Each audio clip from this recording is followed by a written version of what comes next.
world. Well, there's nothing that drives me crazier than stuff like that. First of all, the fact that we are still in the year of our Lord 2022, that we are still talking and having to remind people to not drive slow in the left lane. The fact we're still doing this, we got to remind people what to do when it's hot. Right. Which, by the way, did you know when it's hot, you should probably spend more times indoors in the air conditioning? Did you know? Yes. And how about drinking water? Yes. Drink how a lot of water. Seeking shade if you're outside. Correct. You knew those things. I did, but sometimes you get distracted and you forget. Did you see all the dead cows in Kansas? I didn't see them. I read about that. That's horrible. There's video. It's like 10,000 of them. Yes, because it was so hot, they all just died. These are all beef cattle, too. Yeah, that's what I was going to say. The story was get ready for some shortages and some problems. Great. 10,000 cows. That's horrible, man. Yeah, what do you do with all? I guess you can, and I saw somebody suggest donate them to zoos and they can use them as feed for like predator animals. Who's going to come get that? I don't know. That's a lot of cows. That's a lot of cows. Well, where do they get their meat anyway? Where does a zoo? We should get somebody from the St. Louis Zoo. By the way, one of the finest zoos in the world. It's amazing. We should get somebody from the zoo to tell us where they get their meat for Schnucks. Like the gators and stuff. Schnucks. They don't go to Schnucks to get gator meat. I mean, they probably have like a separate center for like commercial. Have you ever been into a Schnucks? Oh, it's not Schnucks. They get it at Costco. That's where they have all the big servings. Is that what happens, Kevin? Have you ever been to Costco? Yeah. Have you seen the meat counter? Well, I don't think that I've ever seen like just big chunks. Those packages are huge. Well, they're not. Do you think that's really where they get the food? No. For the hyenas? No. I don't think they do. No. It might be a good idea, though. It's a pretty good bargain. I think that'd be great. But yeah, and speaking of the heat, yes, drink water, stay in the shade. Turn on your air conditioner. Don't try to save money. Just check, check on your older neighbors. Yeah, this part's not the joke. Check in on the people that might need checking in on. Absolutely. This few days, just extraordinarily stupidly hot. And I'm here in my comfort zone thinking, okay, it got cooler today. It's going to get up to like 90, 91, still hot, but not 110. Whoa, great. We got through this. It's going to be just as bad next week. Like we're getting this again next week. And I suppose, I guess I didn't realize it until yesterday that it's going to be bad again, which I hope this is not the entire summer. No, not this hot. Like I can deal. Okay. 90s. Don't care for it. 90s and humid. You're okay. Not my favorite, but I can live with it. When it's 105 and humid, not good. Great. We got a lot of ground to cover today. We'll get you some updates on the January 6th hearings. Thane Rosenbaum joined us yesterday, CBS News legal analyst. He'll join us at the bottom of the hour. We're going to hear from Rich Rubino. Mike Claiborne is going to join us for his regular Friday visit. We got some updates on the Cardinals, what's going on with Yadier Molina. He's got some knee problems that might send him to the injured list. And we're actually going to do a little baseball up next as well. This weekend, tomorrow, marks the 20th anniversary of Jack Buck's passing, and obviously we're going to spend some time remembering one of the all-time greats here on the home of the Cardinals, KMOX. For everything online, it's Odyssey.com. Download the Odyssey app and listen to KMOX for all the news, sports, talk, and podcasts that move you. Odyssey, that's AUDACY. Tom Ackerman sees clearly thanks to Doctors Birdie and Mahotra. You can too. Go to youreyedoc.com today or call 314-966-5000. Indoor plumbing been around for decades, right? Well, when you have a problem with it, you need a plumber, and Beast Plumbing wants to be that plumber. I'll give you their contact information at the end of this, so get your phone ready so you can punch in their information. But when it comes to the flavor of the water that comes out of your tap, they have ways that they can improve that with different water filter systems, reverse osmosis systems. They are water treatment specialists at Beast Plumbing, and they can take care of that for you. Something simple like not enough water pressure coming out of your shower head, Beast Plumbing can take care of that too. And they've got another thing that's going on for the month of June. They've got $40 off all hose bibs. And a hose bib is a small faucet attachment on the outer wall of your home that gets you water to your backyard or to your driveway to wash your vehicle. No problem. Beast Plumbing's got that deal going. Get a hold of them as soon as you can by calling 314-698-1154 or beastplumbing.com. That's BEIS plumbing.com. Tell them Bo Matthews sent you to Beast Plumbing. Looking to sell your house without all the hassle and pricey repair costs? Great, because Chris Buys Homes in St. Louis loves buying fix-up homes in any condition, as is, no fees and no commissions. Call 314-782-8000, and Chris Buys Homes in St. Louis will give you a cash offer right now. No strings attached. We buy inherited houses, divorce houses, trashed houses, even those my tenant won't pay rent houses. Call Chris at 314-782-8000 and find out how easy it is to work with us. That's 314-782-8000.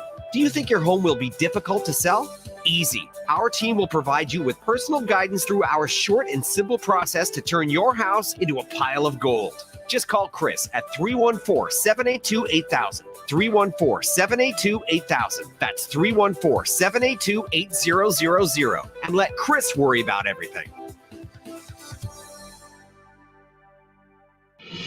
Something extraordinary is happening right now at Diamonds Direct. You can make any purchase, pay nothing down, and get zero interest financing for 5 whole years. Imagine a $10,000 designer ring or diamond bracelet for less than $170 a month. Zero down, zero interest for 5 years on anything. You can't miss this limited time offer. You can finance the entire purchase price, including the sales tax, now through June 30th at Diamonds Direct. Get details, store hours, and more at diamondsdirect.com on approved credit. News, talk, sports.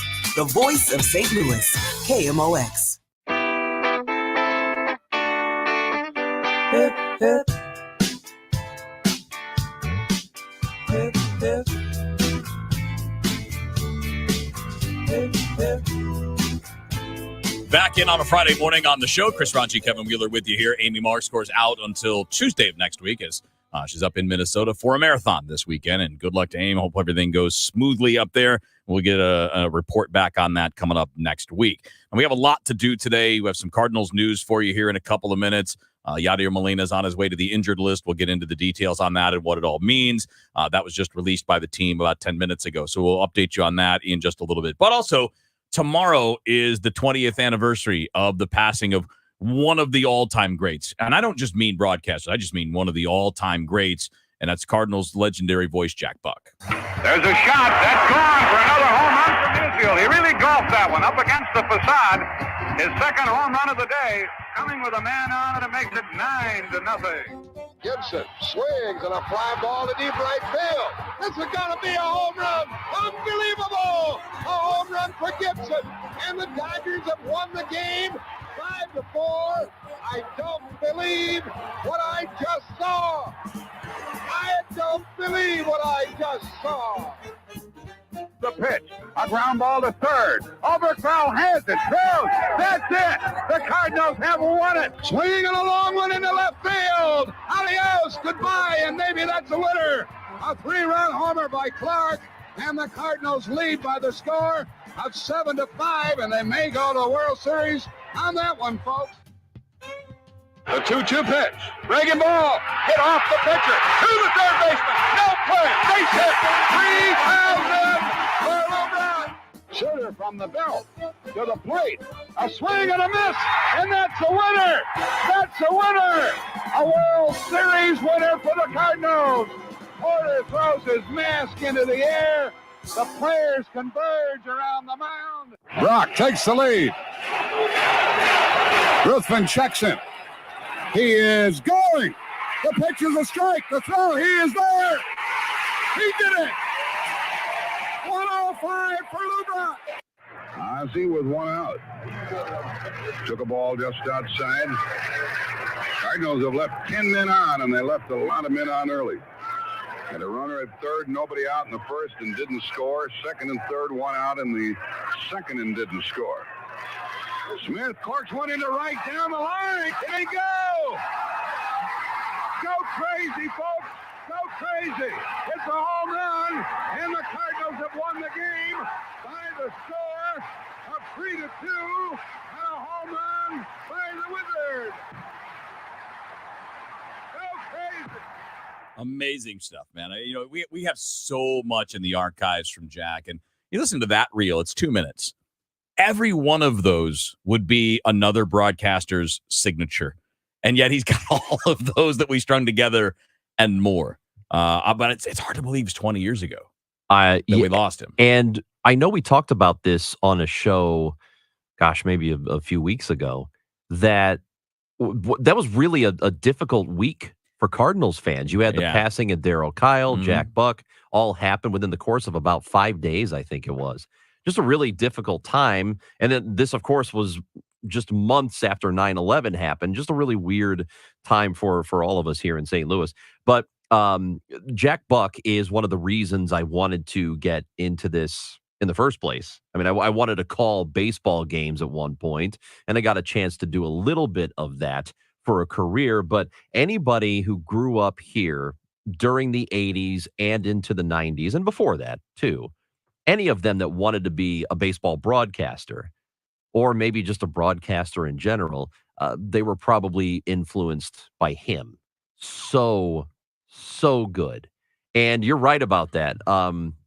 Some of the most iconic calls, and when we were talking to John Rooney earlier in the week about his thought process of the potential no-hitter that Miles Michaelis had, the one that Kevin left early, he said he didn't come up with a call ahead of time. He was just he was going to react, and he was going to let the moment happen.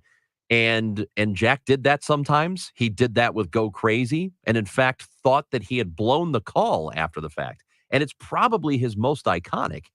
And also, I'll say this. I love Vin Scully. Vin, and I don't think I'm not in the minority here. Everybody loves Vin.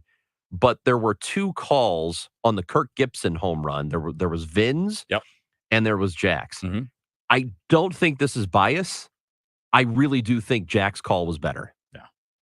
I don't believe what I just saw, I think, is better, even though Vin's call was really, really good. And I don't know, maybe there is a little bit of bias there, but I've always been partial to it. Yeah, it's possible. But and those are two. I mean, if you're making a Mount Rushmore, those two are on it when it comes to baseball broadcasters. Oh yeah. I mean, if you're going to go, we can argue about the other two and how many people there are that are candidates for those other two. Those two are there. And I don't think there's any question about that. So that was 20 years ago. 20 years ago tomorrow, we lost Jack Buck. And I think just whenever we get the chance, at some point, we'll get to some of this stuff, like in rain delays for Cardinals games and things that his old interview. No, that's the thing was fascinating about Jack is we know the play-by-play, and that's the first thing, right? I mean, the Cardinals for a long time were the team that was furthest west. So, a whole area of the country was hearing them on KMOX and hearing them through Jack Buck. Right. And, it's one of the reasons why the Cardinals fan base is as large as it is even today, because that was built over generations of time. But, he sat in these chairs, not literally these chairs, but behind a KMOX microphone doing Sports Open Line, doing these great interviews. We have this whole, I think it's a full hour, it might be more, of Jack interviewing Jackie Robinson after Jackie was retired. And most of it, they're not even talking baseball. They're talking about politics. They're talking about JFK running for president. They're talking about how, what life was like for Jackie off the field. I mean, it's just this fascinating stuff. And Jack was everything that we say as a broadcaster, as a play-by-play guy, and so much more than that. Right. A terrific interviewer. And people, I don't think of him in that way. They just think great baseball voice, one of the best of all time, but he was really good at making people comfortable. And, at that time, most of the interviews you're in person. You're not like doing phone interviews. No You're Zoom. sitting, you're no Zoom. You're sitting side by side with somebody else. He was just unbelievably good, very skilled at making the other person feel unguarded, feel like just open up. And he was just and that was a thing that, I tried to learn from him. I don't think I'm nearly as good as that at interviewing people, but I want to be. I want to be that way and make people feel comfortable when I'm talking to them, in part because of him. That's one piece of history that's an anniversary this weekend. So again, tomorrow, the 20th anniversary of Jack's passing. I believe it's Sunday is the 50th anniversary of the Curt Flood decision. And of course, he lost in the Supreme Court, but really his actions led to free agency in baseball. He didn't win the case. It wasn't them, but it was 3 years later when another group of players challenged it and ended up winning. But he was the first to challenge the system. And every sport was impacted by this. I mean, it was a baseball story. It's kind of like every sport was impacted by Jackie Robinson, right? And 50 years ago, 1972, is when Curt Flood challenged the reserve clause. Yeah. And again, he didn't get the victory. It really did a lot of damage to him. I mean, it damaged his career. It took everything away from him. But it was the step that led to everything that has followed. And I know there are a lot of old school baseball fans. I don't think there are very many anymore, but there's probably still a few that don't like free agency or complain about it. Yeah, everybody hates free agency until you're the team signing the big free agent, and then it's awesome. And but most importantly, it gave players freedom of movement, which is what allows them to command market value as opposed to being paid whatever your current owner says you'll get paid, because it's play for them or don't play at all. Right. And that was the problem with the reserve clause, was that a player signs with a team in the National League and you're stuck there for the rest of your life, the rest of your career, until the team trades you. You had no authority whatsoever, no say whatsoever in your own career. And it is hugely important. And you're right. I know a lot of people don't like the fact that players get to decide where they play, but it's objectively good that players sometimes have a say in where they go. I mean, they have to wait essentially 10 years before they can determine where they're going to play. Right. It's a crazy thing, because like none of us would sign up for that. Now, you're signing up, if you're great, you're signing up to make a lot of money. Right. Most players aren't that. No. And by the time you even hit free agency, you're already too old to maximize free agency because of the way the system works. But it is a vastly different thing than what it was prior to that, which was you couldn't go anywhere unless they sent you packing. Well, I'll say this. The majority of players that come into the league, when you're there, even the minimum salary is really, really good while you are there. It's good comparatively speaking to other professions that you can have. But most of these guys, once they retire, they're not just sitting back on the money they made in the big leagues. They have to get other jobs. They have to do other stuff. It's not like, I know of some big league players, former big league players, who are like, work for like Northwestern Mutual or, Wells Fargo and stuff like that. Like they have to be financial advisors. They have to do other things, because it's not like they were raking in millions for the couple of years they played. And even if you do for like 2 years, it's not like that's, it's not life-changing money. Yeah, I mean, it's a lot of money in the moment. It's a good start, but you're right. Yes. It's not going to sustain you for the rest of your life, right. for sure. We also had the news I mentioned about 15 minutes ago. What was reported last night by Katie Woo of The Athletic as a potential move has become an official move. The Cardinals have placed Yadier Molina on the injured list. And, of course, that's noteworthy today because Adam Wainwright starts tonight against Boston, against Michael Wacha. And Waino and Yadi have the possibility of being the most prolific battery, the most prolific duo in baseball history in terms of starts together. We'll touch on that a little bit later on here on KMOX.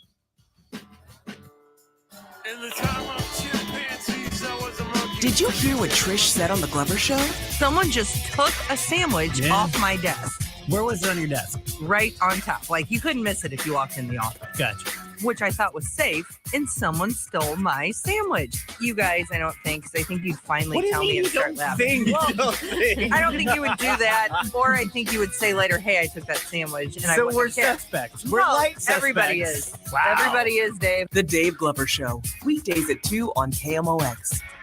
Hey guys, Glover here with my friends at Zero Res. This month, Zero Res is offering a 3-room special starting at just $129 plus a free room of fiber protectant and $75 off air duct cleaning. So every year, the average home takes on 40 pounds of dust and dirt and pet dander and dead skin cells, all the nastiness of life. And it's not good for anyone, but it's especially bad if someone in your family suffers from allergies or asthma or COPD or is in some way compromised. So the Zero Res 12-step professional source removal process guarantees your home will be clean to the absolute highest standard. Check out our 3,900 rave reviews, 4.9 Google rating. No one has that. We do. That's 3 rooms, Zero Res clean, starting at just $129 plus $75 off your air duct cleaning plus 1 room of fiber protectant when you call 314-474-2020 or log on to ZeroResSTL.com. At 10:30, we have partly cloudy skies, 74 degrees downtown of the Arch. I'm Stuart McMillan. Here's what's happening. A precursor to a Roe v. Wade decision by the U.S. Supreme Court, Iowa's highest court, has ruled that the state's constitution does not include a fundamental right to abortion. The decision revives a law requiring women to wait 24 hours after an initial appointment before getting an abortion. Abortion providers have filed a legal challenge to the 2020 law.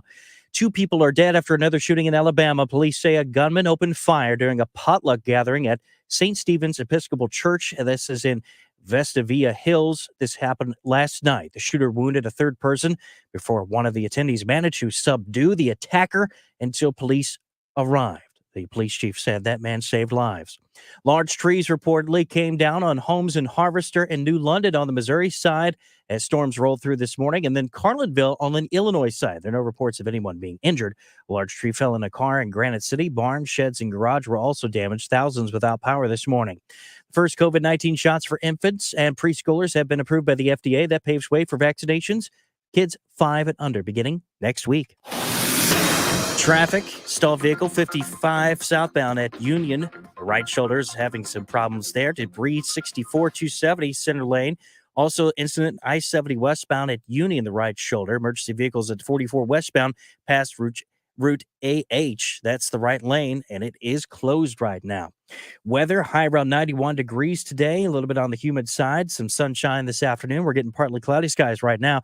Low around 71 tonight, mainly clear, warm, not that humid. Tomorrow, the humidity is down a bit, although still 86. It'll be better than what it's been this week. Sunny, very warm tomorrow. Plenty of sun, feeling hot, not that humid either on Sunday. A high around 88 degrees. Right now, 74 in St. Peter's, the same in Florissant, downtown of the Arch as well, with partly cloudy skies. I'm Stuart McMillan, KMOX News. It's time for a $98 AC tune-up. Hey everyone, I'm Ron Darling. And I'm Jimmy Rollins. The official baseball rulebook is full of all sorts of strange rules. But the unwritten rulebook is even weirder. We each come from different eras, and we each were taught to play the game in different ways. In this new podcast series, we're going to break down all of the unwritten rules that govern the game, from throwing out a batter to stealing bases during a blowout. Check out Unwritten from Odyssey and MLB. New episodes start June 1st. Find it on the Odyssey app or wherever you get your podcasts. Everybody knows you gotta get it at Clement. Everybody knows you gotta get it at Clement. Find the car you want, new or used. Get it at Clement, get pre-approved.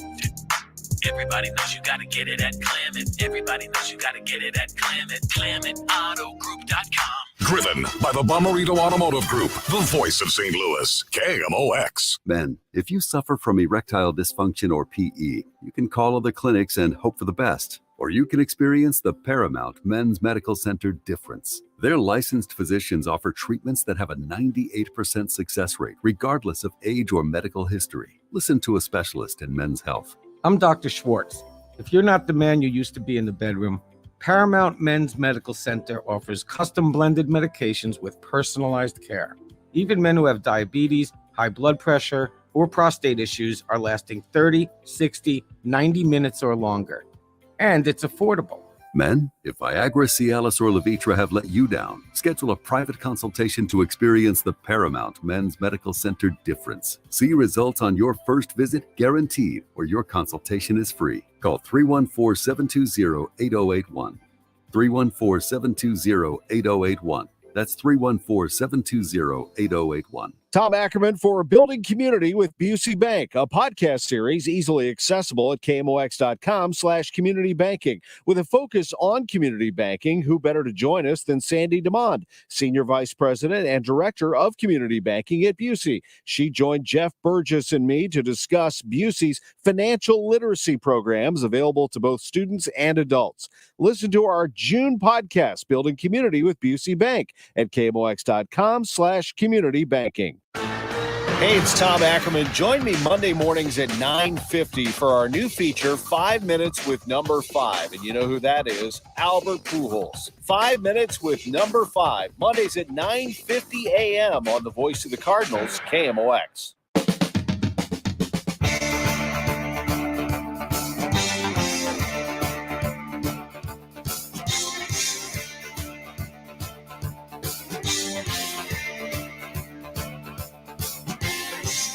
I'm back in on the show. Chris Raunchy and Kevin Wheeler with you here. Amy Markscourt's off today. She'll be back next Tuesday when she returns from the marathon that she's running up in Minnesota. One of the big news items we've been tracking day by day, of course, been the January 6 hearings, and happy to Going to get back to that and talk about what we saw yesterday and also maybe some things that we may be seeing here coming up with Thane Rosenbaum, CBS Radio News legal analyst. You can find him on Twitter, by the way, at his name, at Thane Rosenbaum. Thanks for joining us again. We really appreciate you. What stood out to you from yesterday? Anything really noteworthy? Obviously, a lot of important testimony, but was there anything that stood out from the rest to you? Well, frankly, the very last part of it, literally at the end, is not something many of the members of the press picked up on.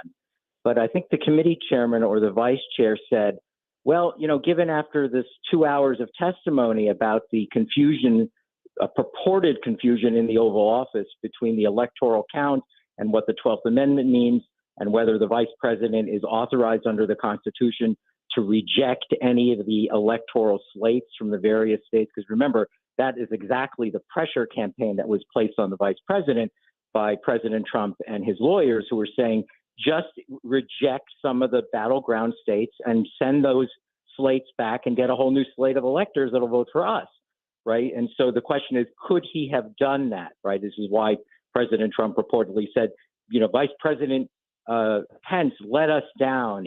And apparently he was called a wimp over the phone from the president. So at the very end, one of the congressional members said, maybe we should take another look at the electoral count and make some changes to that. The reason that was interesting is because, remember, congressional investigations are not prosecutorial. They're supposed to have a legislative purpose. Yes, you can recommend or refer the case to the Justice Department, but the Congress has no authorization to bring any criminal action. So here's the first time I heard in the last week or so that there is a potential legislative purpose here, that they might have to take another look at the electoral count to provide more clearer rules, perhaps, on what happens on that day when the election is certified by the members of Congress. So then what do you think the likely outcome from that would be? I don't know. The electoral college has confused everyone, right? Since the very moment it was created, right? Well, why doesn't the national vote ultimately govern the outcome? Why is it the electoral votes? We've seen this in a number of elections, including, of course, Bush v. Gore, right? Where the popular vote did not carry the day.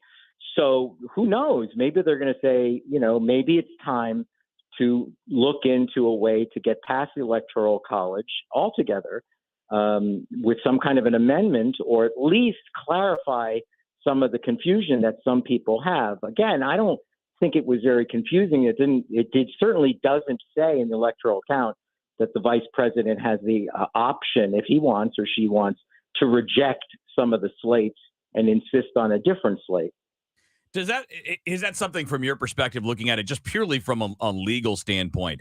Does it make sense to go that route? I mean, we understand that, look, the world has changed a lot since we started off with the Electoral College. We obviously have questions about process and how we do things, but it seems that that's less of an issue with information being way more readily available, although in some cases, maybe that's not necessarily for the better. Right. Well, remember, you guys are in Missouri, right? So one question is, will red and blue states feel differently about this? If you're in California or New York or, a very, very, very populous state, especially if you're blue, you're saying popular vote. The more votes you get, the better. Why should, the whole point was to sort of create more parity, more equality among the different states based on their population size and the size of the state itself. That was its purpose, not to let, in those days, Virginia, which was the most populous state, blow everyone else away because they had more people in it. So I can see how this could end up becoming a political football, right? The states that are most populous would be the ones that would try to mitigate or diminish the power of the Electoral College. We know that attorney for Donald Trump, John Eastman, did try to pressure people, or Mike Pence in particular, to do what the president wanted at the time. And then we also know via an email that Eastman was asking for a pardon because I think he saw that there might be some trouble for him down the road. What sort of trouble is he actually in? So there was a federal judge in California who just a week ago in a civil case against Eastman, or Eastman had brought the case actually to deal with his executive privilege that he received in advising the president. The judge offhandedly said, I think the president and his lawyer violated federal law that prohibits anyone from obstructing an official meeting of the federal government. And certainly the counting, the certification of the electoral votes would have been an official meeting proceeding of the federal government. So that is clearly what they were after yesterday. They didn't really explain it. But this, again, doesn't go to a conspiracy with the Proud Boys and the Oath Keepers, because none of the evidence that you just told me have anything to do with that. But if, in fact, the president and Eastman knew that they had no legal grounds under the Constitution to pressure Pence or to even suggest to him that this is what he should do, that maybe that was an intent to obstruct an official meeting or proceeding of the federal government. So I can think that is the one clear federal law that they might have violated. But I have to tell you, this isn't going to satisfy some people. I'm not sure it is a crime what they did. You know, like, he's getting legal advice. They're spitballing. His lawyer was a law professor. Trust me, I am one too. You know, law professors spend a lot of time coming up with hypotheticals that can't work, won't work, right? So you could almost say that Eastman's going to say, look, I didn't make anyone do anything. I was just giving legal advice. I was trying to provide alternative theories of how we could argue this. Isn't that what American lawyers do? They present alternative theories to the jury and hope that, you know, they'll take one of them, or provide alternative theories to a judge. So I wonder whether that is really a crime. You know, I'm sure if you're watching, if you're, you know, a progressive, you're saying, are you kidding? Of course it's a crime. They were trying to defraud the American people by trying to get the vice president to do something he wasn't authorized to do. But I can see the other argument. At the same time, you're right. He was seeking a pardon. So what does that tell you? He might have thought he had violated the law and he wanted to be protected. Thane, I want to spin this forward for a minute. You know, one of the news pieces about this yesterday was an invitation, a letter to the wife of Clarence Thomas, Ginny Thomas, to come testify before the committee. It's interesting on a lot of levels. I'm just curious, what grabs your attention about that? The emails that we've seen clearly show that she was in communication with Eastman, but there's a lot that it seems like, anyway, there's a lot that goes into this. Where you're talking about the spouse of a Supreme Court justice, what influence they have, whether or not that connects those two, just the fact that they are a couple. How do you see this playing out? Is this a big deal? Is it not a big deal? Well, here's the interesting thing. She's welcoming to testify. She's all excited to come. So that means that she obviously doesn't believe she did anything that violated the law or that's unethical. She's saying, bring it on. I'm happy to talk to you, what I discussed. The question really is, when she's communicating with people in the White House, is she communicating as a sort of a representative for her husband on the Supreme Court, or is she a private citizen who happens to be married to a Supreme Court justice? Spouses do not lose their rights as citizens to engage in the political process. I'm sure that's what she's going to say. No secret, I'm a political activist on the far right wing. That's what she's going to say. Everyone knows that. I'm a gadfly on the far right wing. Just so happens my husband's on the Supreme Court, and he's a right wing conservative justice too. But that doesn't mean I'm doing his bidding. You know, I think she's a lawyer, or certainly a lobbyist, or I think certainly politically engaged. And she's saying, look, I'm providing my own opinion to the White House staff about what should be done here. And I can be right or I could be wrong, but I'm entitled to my opinion under the First Amendment, provided I didn't violate any laws. Maybe Congress needs to take a look and say, spouses of Supreme Court justices have to be silent during political elections, because otherwise it reveals the deliberations or the potential deliberations of justices. But at this point, I don't see, other than it looks weird, right? Remember, remember Kellyanne Conway's husband, who was a lawyer in New York. Mm-hmm. Kellyanne, remember, she was the leading advisor, other than the Trump children, to President Trump, and I think she was his campaign manager. He was the worst critic of the president. Yeah. It's funny you said I was literally thinking of the Conways when you were talking about this. Imagine their bedtime talk. Yeah. You know, I don't know if I want to do that thing. Well, they must have gone nuts on each other every night. Or it was all for show, and they knew it. Right, exactly. Yeah. So I don't know. I'm saying that it's a little different, Supreme Court justice versus advisors to the president, but spouses disagree on lots of things, and this is something that she's still entitled to have her own opinion, even if her husband agreed with her. Thane, we appreciate you again. Thanks so much for the update. We'll look forward to talking again. Anytime, gentlemen. Bye-bye. You got it. Thane Rosenbaum is CBS News Radio legal analyst, and that's at the heart of this particular story here is,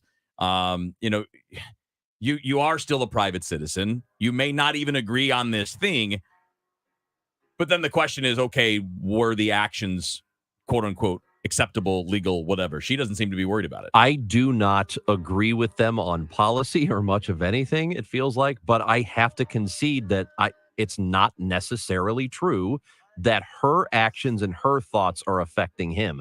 They might be, but we don't know that for sure. If your business has accounting problems, you probably have tax problems. Hi, this is Lance Drury with the Lance Drury Law Firm in St. Louis. Running a small business is tough, and it's no surprise that companies that don't keep good books often run into tax issues. If you don't fix your accounting problems, you could be doomed to land in the same tax pitfalls every year. Call the Lance Drury Law Firm today. I can help you get out of tax trouble and stay out. If your small business doesn't have a CPA or accountant, I can help you find one. And if you already have one, I work closely with them to resolve your tax problems quickly. Make no mistake, if the numbers don't add up, the IRS will catch it. Fix your accounting and tax problems before they snowball with help from the Lance Drury Law Firm.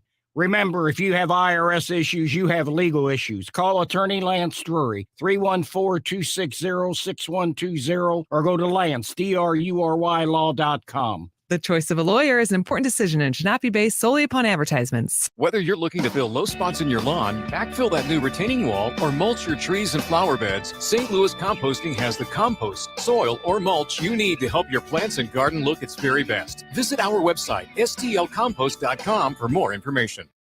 It's easy to think all money managers are pretty much the same. But at Fisher Investments, we're clearly different. Different? How? You sell high commission investment products, right? No. Fisher Investments doesn't sell any commission-based investment products. Well, you must earn commissions on trades.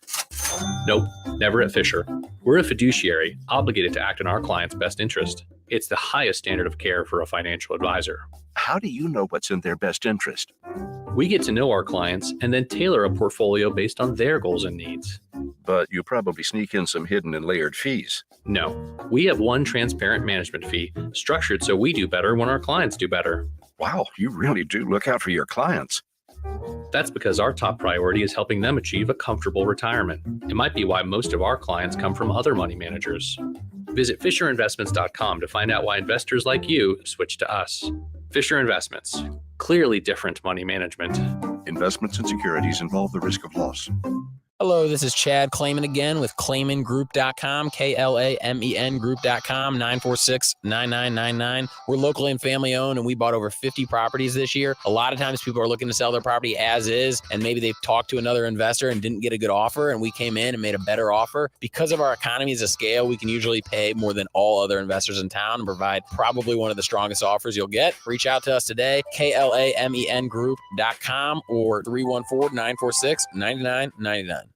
At Diamonds Direct right now, there's nothing standing in your way of owning the piece of jewelry you've been dreaming of. No down payment and no finance charges for 5 whole years on any purchase. Take the amazing Diamonds Direct price you're used to, divide by 60, and that's your payment. It's a smart way to buy. Keep your money in your pocket and still add that amazing ring, band, or bracelet to your collection. Even the upgrade you've been wanting. 5 years, 0 interest on any purchase. Only at Diamonds Direct. Get all the details at diamondsdirect.com. On approved credit. Make a difference in the lives of people with disabilities. Become a direct support professional at Community Living, starting at $18 an hour. Go to communitylivingmo.org/careers. The show, sponsored by Straight Realty, your St. Louis area experts. Why pay more than 4? 314-441-4444. This is the show. The show continues on KMOX.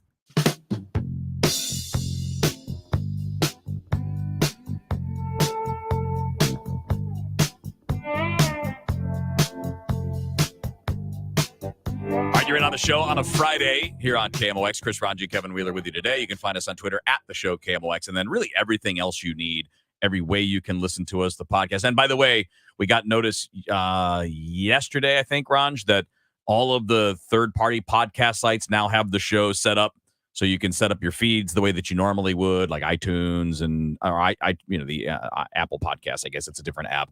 But you have all those ways that were not quite available yet. We got a lot of messages about those things. That should all be up and running and good right now. So there you go. You know how and you can find links to everything at the show KMOX on Twitter. Yeah, it's the technical stuff that is out of our control. It's your fault. This is one thing that's not my fault. Yeah. So yeah, that should be getting ironed out. But all the podcasts are there. Go back and if you miss something, go back and listen to it. It's wonderful. And really just download the Odyssey app, because if you are listening and you heard Kevin say something completely idiotic and you think to yourself, did I just hear that? You can rewind in real time, go back, and you can hear Kevin say the idiotic thing again. By the way, if you say something like that on Twitter now, sometimes you get a message. All right. So what do you mean? So check this. So earlier this morning, I just retweeted the Cardinals tweet about Yadier Molina going on the injured list, right? Okay. So they put that out there, and my tweet read this way, and it's a very poorly worded tweet because I was doing it really fast at the beginning of the show while we were coming on the air. Just says official, and then ... and then it's an observation. Waino starts without Yadi tonight against Michael Wacha in Boston. It was kind of really weirdly worded. It made it sound like that whole thing was official as opposed to the tweet below that I was retweeting was official, whatever. It's a hilariously dumb, it's a poorly worded tweet. And somebody was making a joke about it. I'm like, yeah, that guy's an idiot. Talking about myself. Talking about myself. Yeah. And when as soon as I press send, I get a message and it says, most tweeters don't post replies like this. We're asking tweeters to review replies with potentially harmful or offensive language. The most offensive word in there was idiot. And you were calling yourself and that. I was referring. Now, I know that the Twitter doesn't know that. They don't know they just know that idiot is in there. And they probably assume that people using the term are not using it for themselves, right? Yeah. But idiot sets off alarm bells on Twitter. The word idiot. Maybe they just generally want you to be nicer to one another. Now, because I love the whole most tweeters don't post replies like this. Yes, they do. Yes, they do. Do you not read your own website? Well, I think they're trying to cut back on it. And I will admit that I've gotten that message a couple of times that say, are you sure you want to send this? And because I've probably told somebody to go blank themselves, which I love to do. I think it's cathartic to tell somebody to go blank themselves. So I say, yes, I want to send this. And I know that you're giving me is there a hell yeah option? You're right. You're giving me an opportunity to change my mind and to be civil. I decline that opportunity. Thank you so much for offering it. And now I think the algorithm has just given up on me. So you're not getting that message anymore? Yeah, they stopped asking. They're like, if it can learn and stop asking me, because that's not offensive at all. No, it isn't. But they thought you were calling somebody else an idiot. Even if I am, context matters. Well, using the word idiot could be, you could be referring to a third person. You could be referring to a historical person. It could be an insult. It could be saying, you, sir, are an idiot. Even then, that's not, who's offended by that term? This is why we can't let the robots take over, because the robots they're not capable of discerning tone. Right. They're just not. So we need people. Of all the things to get a warning about, like, all right, if I'm dropping F-bombs, I could see, like, are you sure you want to use that kind of language? Oh, yeah. And then, you're right. The answer is yes. Yeah, absolutely. 100%. I wrote it out on purpose. What do you mean? Do I want to use it? I've never gotten that before. I guess I'm not a mean tweeter. Oh. You think that's it? Or am I just subtly mean? Like, I just don't use those insults, but I mean in different ways. I don't know. Usually, you do a lot of LOLing in your tweets. I do.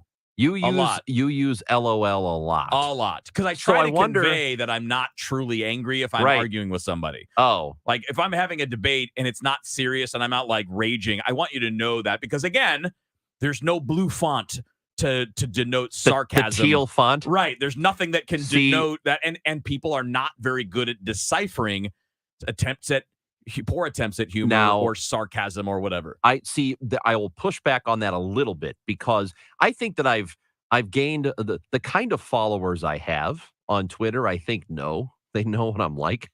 So when I do something sarcastic, but then when I do, it's always like, oh, see, he's big. See, and I don't now. get that. Oh, well, I think people just know I'm a butthole. So when I tweet something, they're like, okay, that's just Ron G being him. Yeah, like so that's just him. You're the new Manny being Manny. Yes. Yeah. So they don't come after me like that. Haters gonna hate, that kind of thing. They come after me because they genuinely hate me.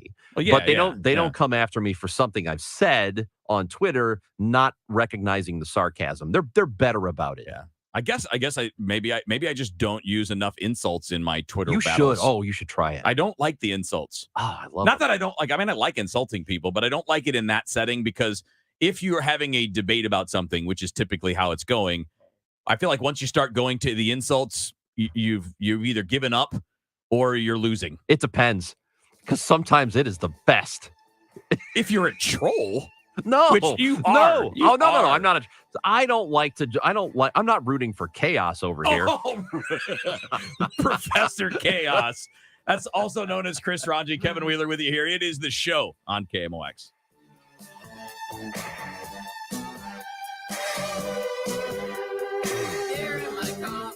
Hi guys, it's Andrew with Pineview Medical Clinic. Is erectile dysfunction damaging your relationship? Are you sick of the pill and all the side effects? Well, welcome to the future. We have a major medical breakthrough.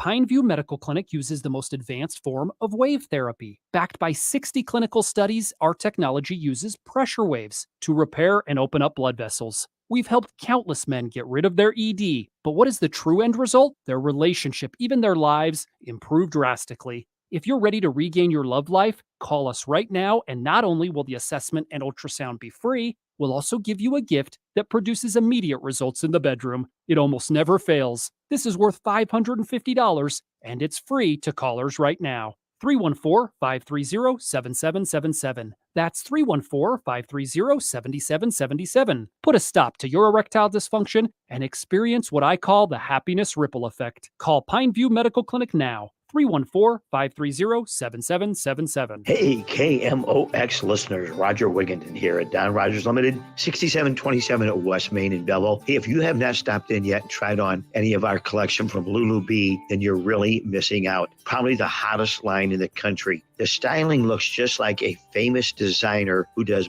beautiful, bold colors and prints, but at about a fourth of the price. Our dresses come in sleeveless, maxi length, and 3/4. They have the UPF fabric that protects, a cooling effect, which in our hot, humid months is wonderful. And they are wash and wear and wrinkle free. We have a great selection of tops in 3/4 sleeve necks in sleeveless styles. We have V-neck, round neck, zip necks, ruffle necks. The fabric is absolutely incredible. And we are back in the dress business, and these dresses are really selling. So as always, I thank you so very much for listening to our commercial, and I invite you to stop by Don Rogers Limited.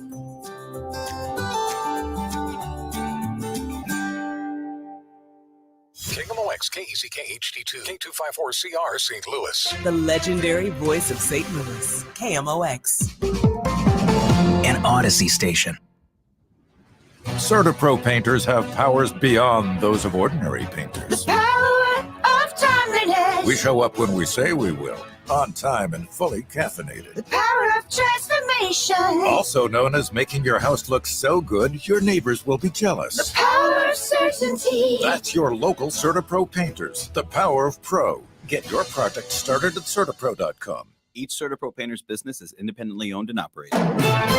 Would you like a cleaning product that can be used in the garage, the laundry, and the kitchen, and save space in your cabinet? Hi, I'm Bruce Fabrizio, inventor of Simple Green. To learn more, visit us at simplegreen.com. Mid-America's most trusted source for news, KMOX. At 11 o'clock, it's a sunny sky and 78 degrees downtown at the Arch. I'm Michael Calhoun. Our top story this hour. That's a familiar sound in many neighborhoods today after the early morning storms. Most of the damage being reported today involves downed trees, some very large, some blocking roadways. In fact, a car reportedly drove into one of them on St. Clair Avenue. One large tree fell on a house in Carlinville. A large shed was damaged in Greenville. A large tent damaged in Kimmswick. In Alhambra, a large garage door was blown in. And in Granite City, a large tree came down onto a car. Indian Creek Marina at Mark Twain Lake sustained some damage. The marina is asking people to stay away. It says it'll notify the few slip owners who may be affected. So far, no injuries have been reported. Brian Kelly, KMOX News. And Ameren, Missouri reporting 15,000 customers without service. Ameren, Illinois reporting 27,754. A judge has ruled against Eric Schmidt. A Boone County judge ended a lawsuit from the Missouri Attorney General against Columbia Public Schools. The suit was over their mask policies in August of last year. Students have not been required to wear masks for several months now at that school district. Another step toward getting kids under the age of 5 COVID-19 vaccines. It comes after the FDA granted emergency authorization for Pfizer and Moderna vaccines. CBS News medical contributor Dr. David Agus says the vaccines could prevent serious COVID-19 cases and also long-term effects from the disease. What we're worried about is not, hospitalization and death in young kids under the age of 5, because it is remarkably rare, although it does happen, remarkably rare. What we do worry about are long COVID complications. That is inflammation of the heart, lung, and other nervous conditions. This is a neurotropic virus, so it can affect the brain. So all of those are of concern. And so if we could build immunity in a young population, I think it's a positive thing with very little downside. The CDC will next take up the vaccines for final approval. President Biden confirmed he was informed of 2 missing Americans in Ukraine. They are feared captured by Russian forces. I have been briefed. We don't know where they are, but I want to reiterate, Americans should not be going to Ukraine now. From the First Mid-Bank and Trust Business Desk, Walmart is pulling MyPillow products from its stores. Hello, I'm Mike Lindell, inventor of MyPillow. The company's CEO, Mike Lindell, announced on Facebook that Walmart was canceling his brand. Well, I got some big cancel culture news. Walmart says it's pulling the pillows because of low customer ratings and not politics, as Lindell continues to claim that the 2020 election was rigged against former President Trump. While Walmart will no longer have the pillows in their stores, you can still buy them at Walmart online. Stacey Lynn, CBS News. The Dow from Stifel is down 0.5%, 149 points to 29,778. And there's some debris on 64 West at 270 in the center lane. An incident 70 West to Union on the right shoulder. Emergency vehicles 44 West past Route AH, the right lane closed. And a stall 55 South at Union on the right shoulder. KMOX AccuWeather, clouds giving way to some sunshine. Not as hot nor as humid as yesterday as we get up to 91 and down to 71 tonight. The humidity's down. It's warm, but not as hot over the weekend. Upper 80s and then back to the upper 90s to near 100 early next week. I'm AccuWeather meteorologist Dean DeVore, the voice of St. Louis, KMOX. It's partly cloudy and 77 in Florissant, 78 in St. Peters, and sunny, 78 degrees. It feels like 78 downtown at the Arch. I'm Michael Calhoun, KMOX News. Sponsored by the Lake Law Firm at COVIDTaxMoney.com. Business owners with 5+ employees impacted by COVID, you may qualify for up to $26,000 per employee through the COVID ERC program. Even if you've received government benefits already, no recovery, no fee. Call the Lake Law Firm, 800-222-9000, 800-222-9000, or COVIDTaxMoney.com. The show, sponsored by Straight Realty, your St. Louis area experts. Why pay more than 4? 314-441-4444.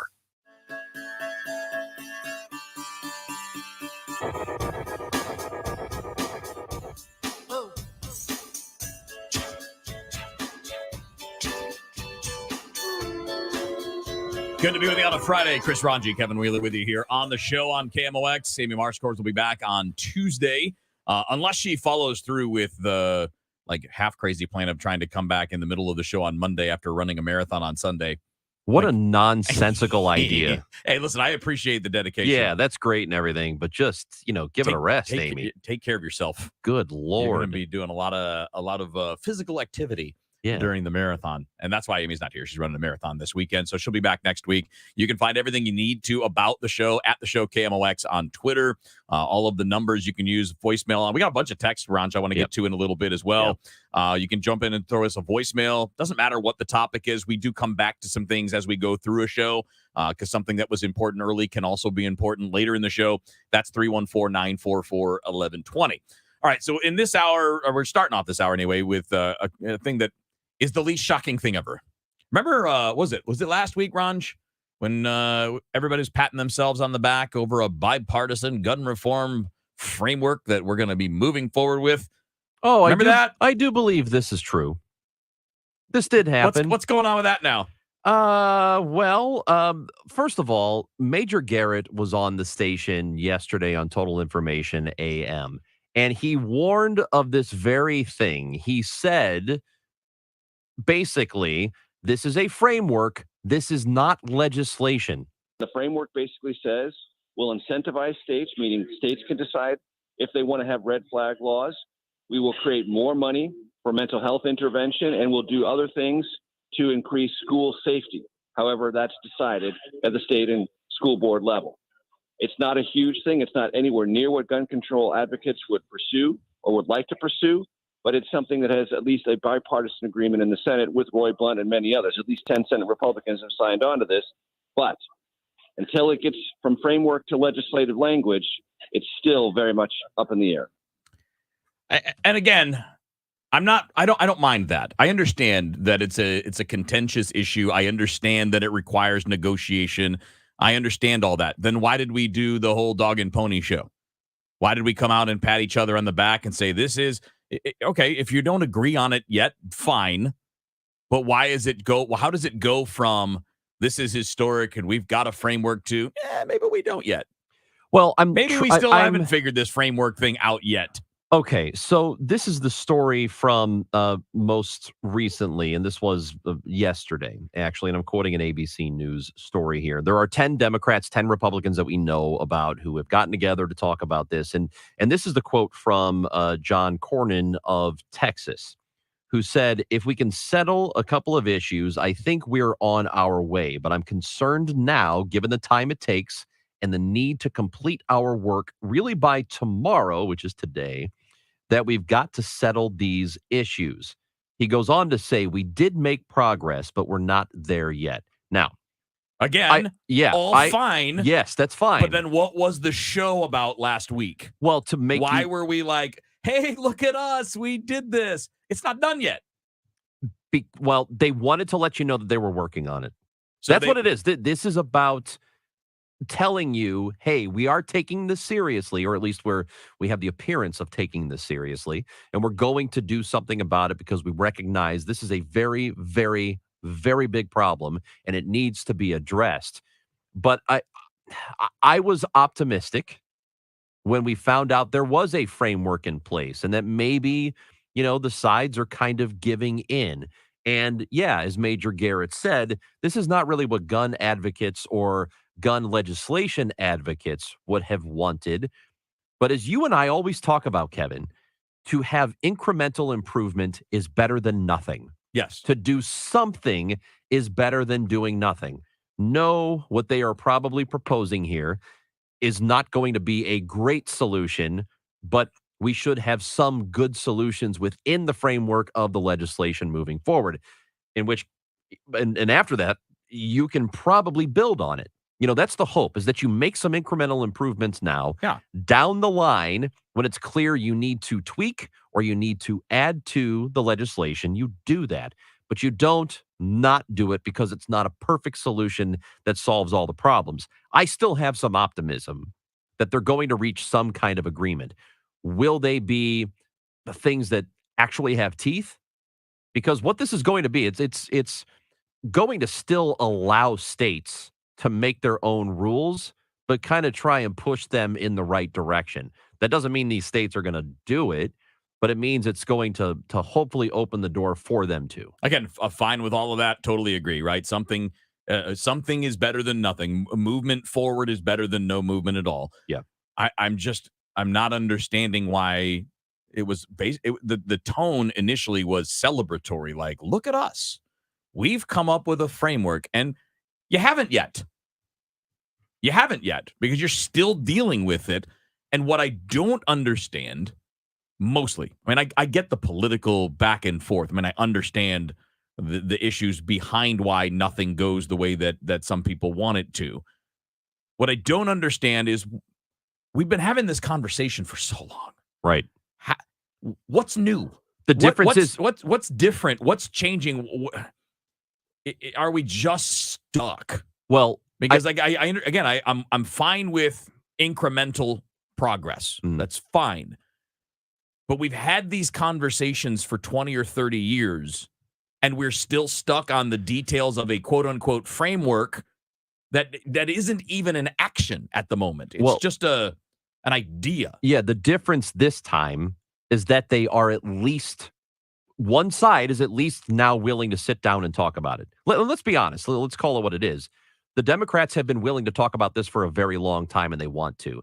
The Republican Party did not want to. Not really. And there probably are some obviously in the party ones that are on this certainly want to talk about it. But for years, I'm sure there have been some who really want to talk about this and have some common sense measures introduced, but maybe pressure from their base or pressure from the rest of the party or the NRA, the gun lobby, whatever, have prevented them from doing it.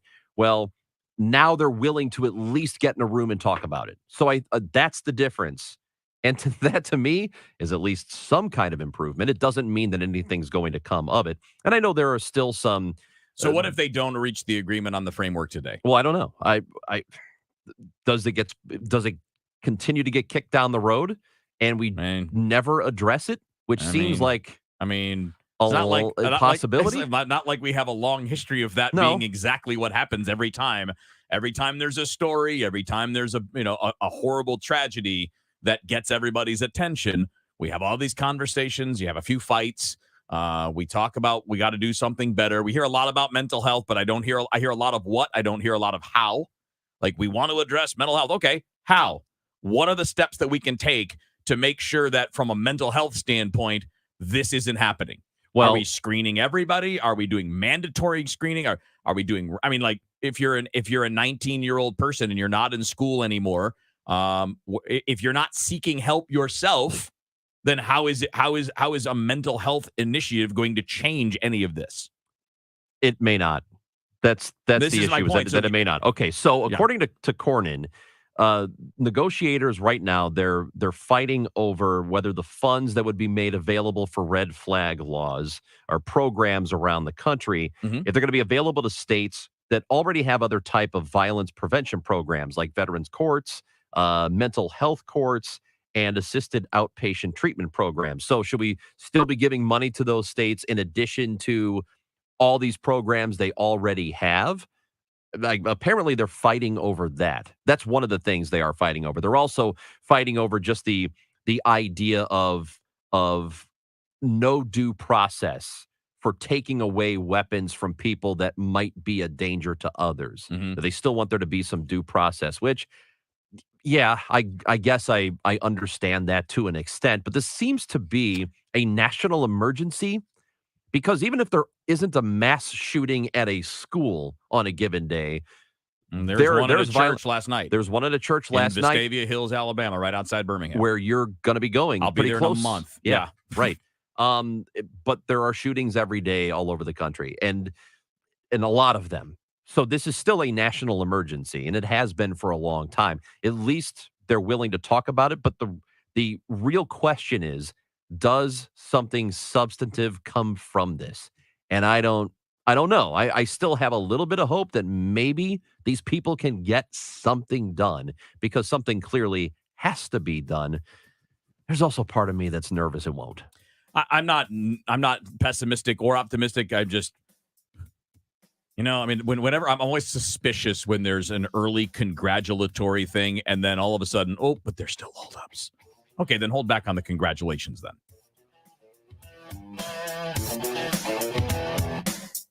For everything online, it's Odyssey.com. Download the Odyssey app and listen to The Dave Glover Show and all the news, talk, sports, and podcasts that move you. Odyssey, that's AUDACY. What will put you and your love on cloud nine this June? It's Diamonds Direct's most amazing offer this year. Right now, for a limited time on any purchase, get the best price, pay nothing down, and get 5 years zero interest financing. If you've been swooning over that $5,000 designer ring, right now it's only $85 a month. $3,000 diamond studs, just $50 a month, and they're yours. Don't miss this special limited time financing event exclusively at Diamonds Direct. Get details and more at diamondsdirect.com. On approved credit.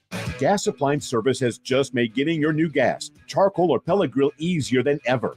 Gas Appliance Service by Westport and Fireplace and Grill Center in Manchester not only offers an amazing selection of top name brands, they offer you professional installation and stand by their product warranties. Those big box stores don't even compare.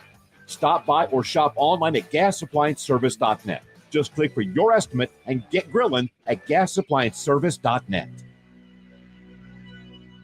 See the doctors of Ophthalmology Associates, experts in diagnosis and treatment of diseases of the eye. Call for an appointment, 314-966-5000.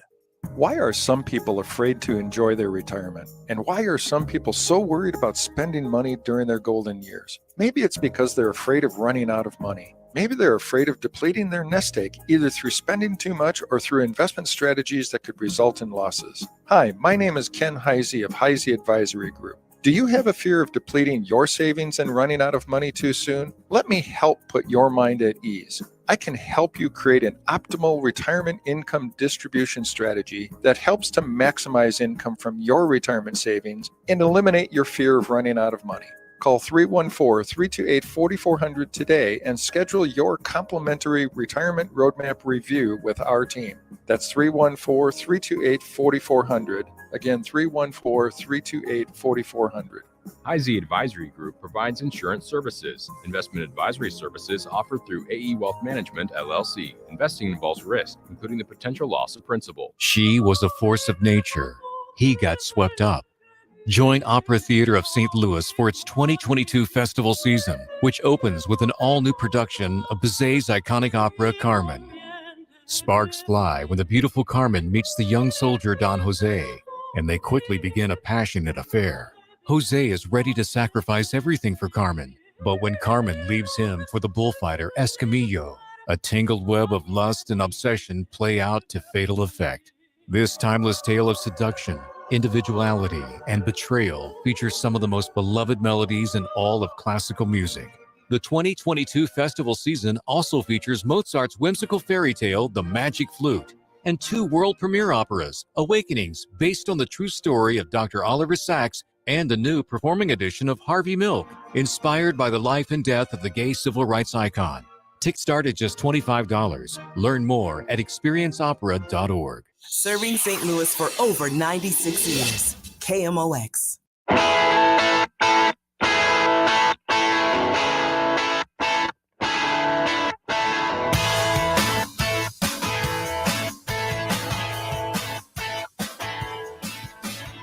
Chris Raji and Kevin Wheeler with you on the show on KMOX. It's a Friday. We'll be catching up with Rich Rubino, our weekly Friday guest.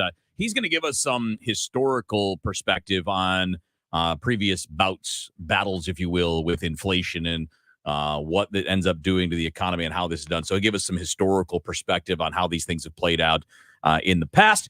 And we'll have Mike Claiborne coming up at 1 o'clock. He'll join us to talk a bit about the latest with the Cardinals. I think we'll probably talk a bit about Jack Buck and Curt Flood with him as well. Big weekend of anniversaries with the two. Of course, tomorrow, the 20th anniversary of Jack Buck's passing. And Sunday, the 19th, marks the 50th anniversary of the Curt Flood case, which eventually led to free agency. He didn't gain victory, but it eventually led to that. I was listening on the way in, Raj, I was listening to TIAM this morning, and one of the stories they were talking about was Kansas City being selected as one of the host sites, one of the host cities for the 2026 World Cup, which is really cool. It's good. I'm sure it's good statewide in many ways. I mean, it's good. State tax money will be generated through the people coming through and all of that. But it kind of tied into the topic we hit on yesterday when it came to how we use the Kroenke money, I guess is the simplest way to put it, right? The lawsuit money to make improvements in the St. Louis area so that we can be an attraction for similar things. Now, St. Louis does not have what it would take to get the World Cup. We don't have a large enough outdoor grass stadium for that. I mean, Busch Stadium's big, but it's not NFL stadium size big, and that's what they're looking for World Cup venues. And the Dome is indoors, and they don't do that. They won't go indoors on turf. So that's not necessarily the goal, the World Cup, but it is an example of the kinds of things that can come if you have the right elements, if you have the right draws, if you have the right facilities. You can draw big, even worldwide events. So first of all, I think you could host the World Cup if you have a roof, because SoFi Stadium is going to be one of the host cities as well, and they've got a roof, but their roof is different. It's not like a dome that we have here. It's glass. They can also put grass in. I mean, it's it's glass, and there are LED lights, and it feels open. So I think they're more inclined to have a World Cup game there. They wouldn't do it inside the dingy dome that we've got here. But the stadiums that do have turf have to replace it with grass for this event. Right. Okay, so that can be done certainly if you're an outdoor venue. Probably this wouldn't happen in St. Louis. Because of that. Like, we don't have Arrowhead Stadium that they can, fit for a soccer match and have that played there. And let's be honest, too, if you're going in the Midwest and you were willing to do the indoor, it's more likely Lucas Oil Stadium in Indianapolis.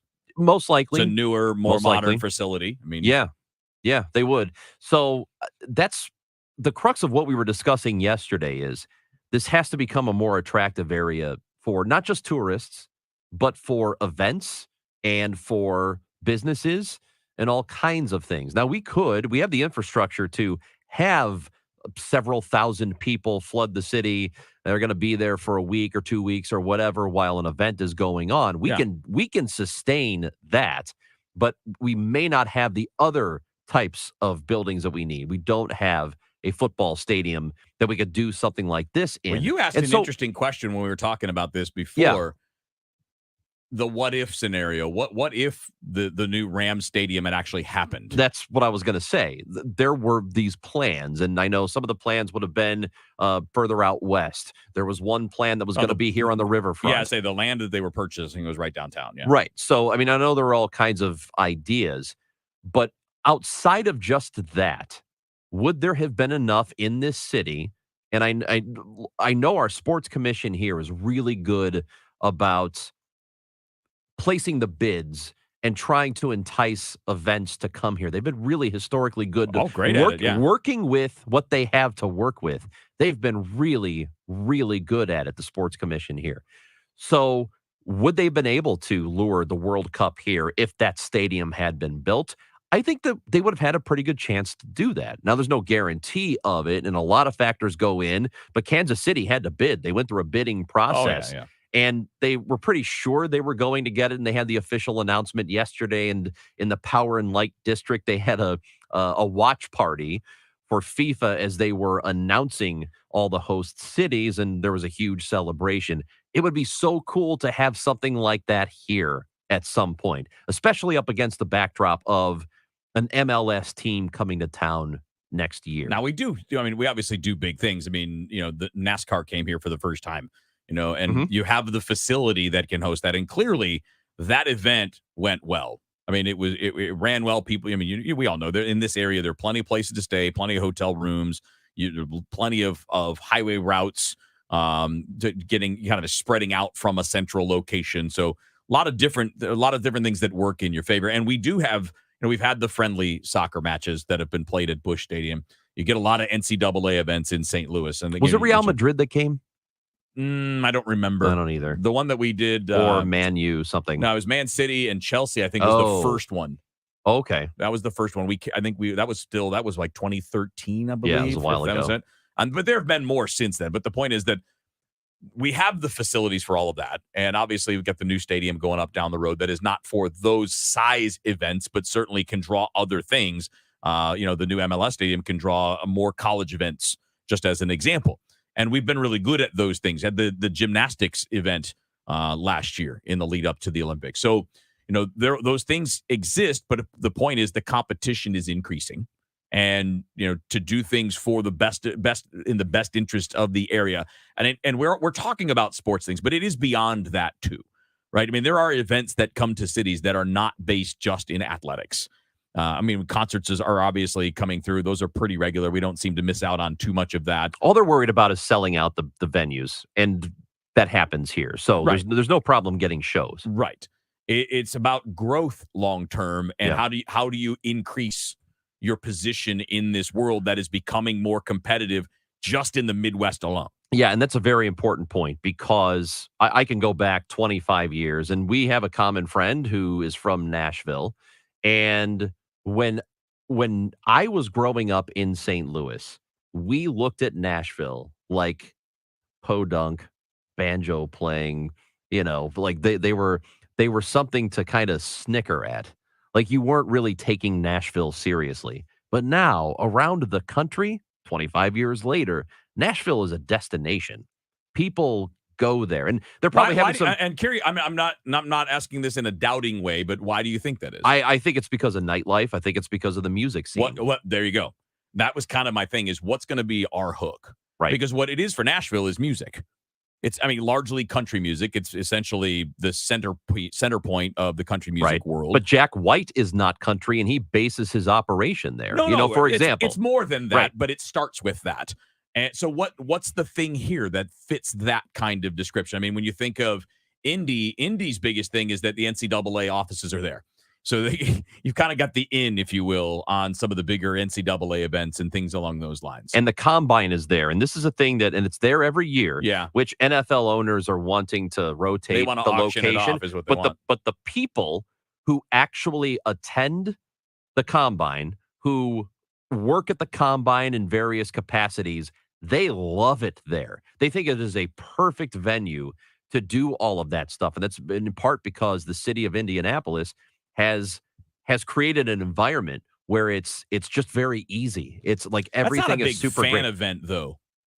That's not a big draw. Like, No, not like the Final Four, which they get right. too, and they get all the big things. Yeah. They can get a Super Bowl, whatever. So, So what would be our hook? I mean, I don't know. 'cause I do really think don't know what it would be. We do need the infrastructure. You do need to improve public safety in some areas in the downtown area if you want downtown to be attractive.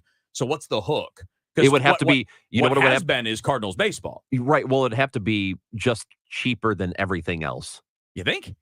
What else could it be? What else would draw people I don't know. I mean, here? like 25 years ago, 30 years ago, what we wouldn't necessarily have said, well, Nashville's going to build this bustling economy, and it's one of the fastest. Now they have other things going too, like they've been growing in terms of industries coming to their state and coming to that region, right? Whether it's automakers or whatever, that area is big when it comes to, I guess, bringing in more of a corporate presence. So it's growing in that way as well.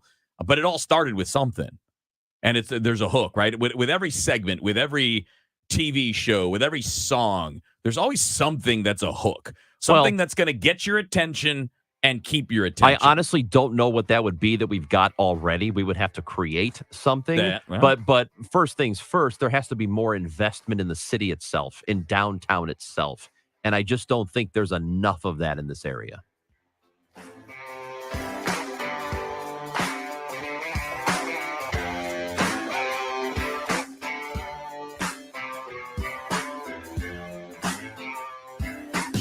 Your exclusive home for Cardinals baseball. 1-2 pitch. You hear the games here. Pujols hits a drive. But the Left conversation never ends. Sunday mornings at 10:15. Wednesday mornings at 9:50. We welcome in live the manager of the St. Louis Cardinals, Oliver Marmol. Sunday mornings at 11:45. Monday mornings at 9:50. It's 5 minutes with number 5. It was 1999 that I got drafted. Plus John Rudy, Ricky Horton, and Mike Claiborne. Keep you covered with up-to-the-minute Cardinal news. Oliver Marmol, a lot of baseball. Cardinals baseball.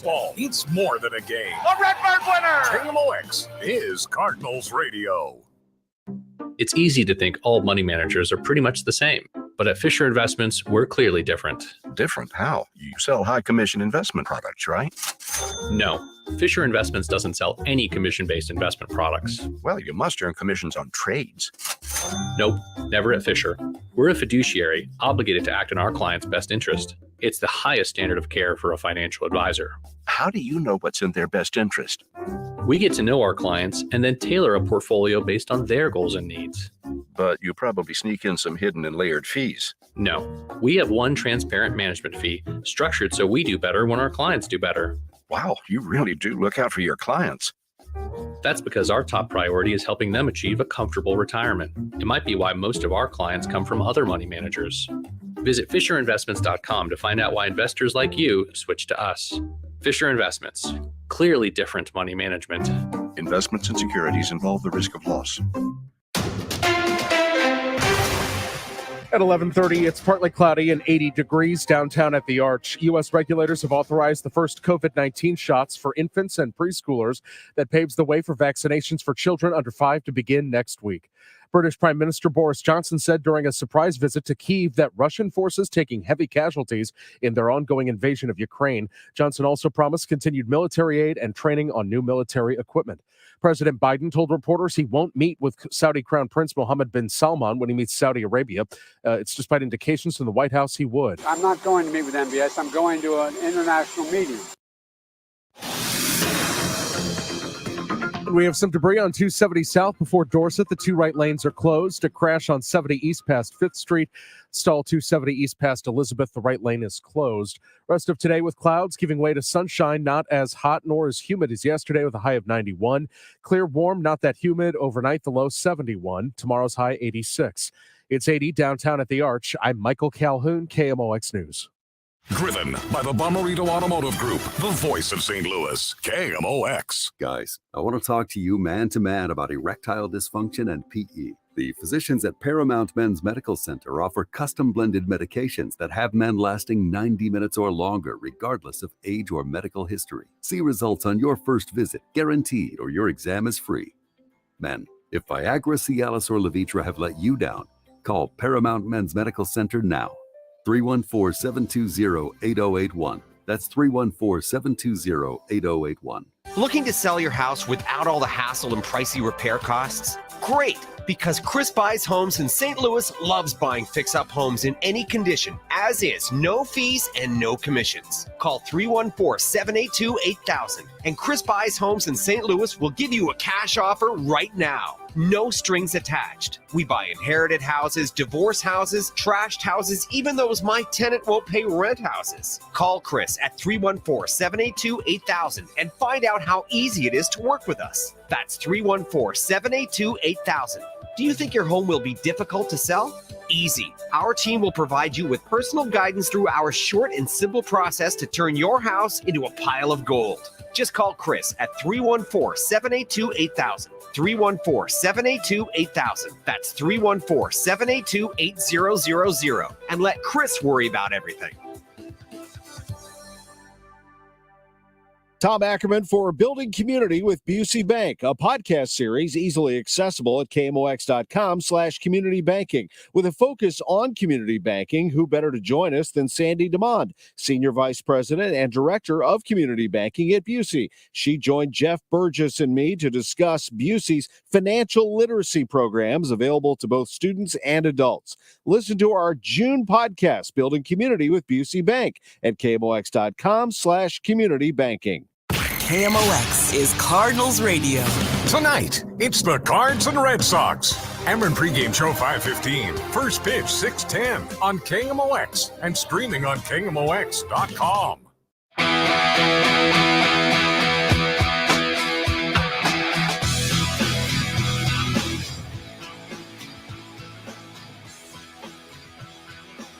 It's 11:34 on the show here on KMOX. Chris Ranji, Kevin Wheeler with you here. Amy Markscores will be back on Tuesday when she returns from running a marathon up in Minnesota. Now 11:30 on Fridays when we always bring in our friend Rich Rubino. He is an author of books along the lines of The Political Bible of Humorous Quotations from American Politics, and obviously gives us some historical perspective on some of the news of the day. You can find Rich on Twitter at Rich Rubino, POL. Rich, good to talk to you. How you doing today? Good to talk to you as well. Doing great. Thank you so much. All right. So puts the recent, or sorry, not the recent, the current economic situation into some perspective for us. This is not the first time inflation has punched us all in the face. It is certainly not the first time that things have gotten dicey in terms of economics. Does this current environment remind you of any recent times, any examples of this that you can think of? Yeah, I think the most recent example was probably under the Ford and Carter administrations. Now, theoretically, unemployment and inflation are not supposed to increase exponentially, but they were under President Ford. A lot of it was what he inherited from a previous OPEC embargo under the Nixon administration. And his plan, which fell flat originally, was in order to whip inflation now. He said he announced that he was going to that people should have these win buttons. Essentially, there were buttons that said whip inflation now. So when they were a consumer, they would know how to they would voluntarily not spend as much money. It didn't necessarily work, but Gerald Ford did do a lot to try to get the country out of the economic doldrums from the previous administration. But it didn't but electorally, even though he came very close, Jimmy Carter ended up succeeding him, and Jimmy Carter, of course, the inflation continued. But what happened in 1980 is he kind of changed course, and he nominated Paul Volcker, a very conservative monetarist, and he increased interest rates to about 20%, which probably effectuated a recession early in the end of the Carter years, early in the Reagan years. But it probably also helped to pull the country out of the economic doldrums. Jimmy Carter, of course, lost miserably in 1980. He only won 6 states that year. But if you look back in history, I think probably putting Paul Volcker in that position probably took the nation out of its inflationary period. By the way, it's very interesting if you look at Democratic presidents, because the Democratic Party was originally founded as a conservative party. Martin Van Buren in 1837 found himself, there was a panic of 1837, a Great Depression, and his constituents were demanding they do something to stimulate the economy. He did not want to do that. He was very conservative, and he literally sold the White House tools off so they could not be used in economic stimulus programs. So historically speaking, this right now what's happening is happening all over the globe. It's not just in the United States, though there are things that each individual country can do to try and curb it. So compared to the rest of the world now, the situation that's happening right now with the United States up against everybody else, how does it compare to other times inflation has gone sky high? What were other countries suffering from at those times? Yeah, and I can say the most recent example that folks always point to is the mid to late 1970s, and in that case, President Ford first, and then subsequently President Carter were largely blamed for it, but they really didn't have much to do with it. A lot of that was because of an OPEC embargo, because the United States had supported Israel during the Yom Kippur War. So essentially OPEC put an embargo on the United States. But there were most of the countries in the world at the time also had inflationary pressures. But obviously, when people look to presidents, they don't look to the president and they don't say, well, how much power does the president actually have? Look at world events. It's almost like people think the president somehow has some plenipotentiary powers and he can essentially wave a magic wand. So that's why, generally speaking, there's not a major scandal and there's not a major war. Americans tend to vote on the kind of macroeconomic status of the economy in terms of the president. And the president, though, of course, there are so many other factors, but that was basically what was going on in the late 1970s. And eventually, when Jimmy Carter did put Paul Volcker in there in 1980, and the economy started to recover. By the way, in 1982, a lot of Americans, because there was a recession partly, but a lot of folks blamed it on Paul Volcker because for raising the interest rates. In 1982, Ronald Reagan, who beat Jimmy Carter, lost 26 seats in the United States House of Representatives because people were blaming him for the poor economic performance. But by 83 and 84, as the economy started to stimulate and really kind of propel it, really kind of take off, Reagan became exceedingly popular. And by 1984, he won every state in the country except for Minnesota. So with COVID being a thing over the last couple of years, with China locking down, like really, really locking down, and then the war in Ukraine or the invasion of Ukraine, how unique is this then? I would say, again, probably, and most people would, I think the one thing you could equate it to certainly would be the 60s when you had so many things going on. You had the Great Society at home, Lyndon Johnson's domestic programs, but you also had Vietnam, and they were spending money, they were increasing the national debt. But because the economy internally was doing so well at the time, by 1969, there was actually a balanced budget. Again, I do think that what was going on in the late 70s, there was a lot of similitudes to what's going on contemporaneously, because in the late 70s, not only did you have the economic situation, but just similar to COVID, similar to the Ukraine, you had the Russian invasion of Afghanistan.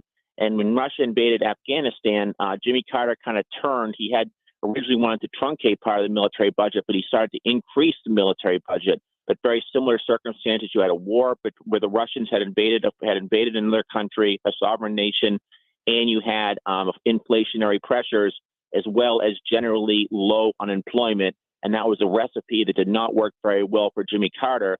I will see to the one thing that Joe Biden does potentially have going for him is that this economic circumstance happened to him at the beginning of his administration, meaning that theoretically, just like Ronald Reagan, he's probably going to lose seats in the House, probably lose the Senate in the midterm elections, but then he has 2 years essentially to see the economy recover. And if it does recover, then people have remember the body politic is very short voters, and it's a very good chance that if the economy does recover, that the American people will give credit at that case to the Democrats, whether they actually deserve it or not.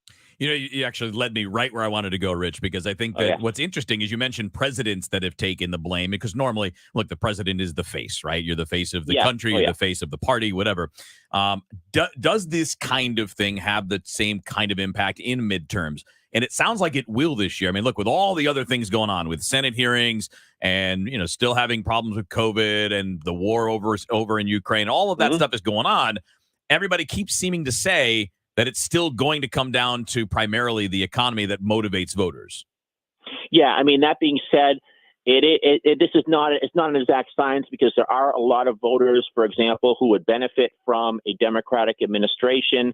Theoretically, that vote Republican, and there are many Republicans, places like the Silk-Stocking District in New York, places like Connecticut, who you think would be benefited from tax cuts, but yet they vote Democrat based on cultural issues. But that being said, you're right. Generally speaking, in the first midterm election, there's a lot of buyer's remorse, and oftentimes people from the opposing party are more likely to come out than people from the party that's in power who are satisfied. Usually a party loses 39 seats. That's the general synopsis, the general analysis, if you will, in the first midterm elections. But if you look at history, Ronald Reagan lost 26 seats in his first midterm. Bill Clinton lost 53. Barack Obama lost 63.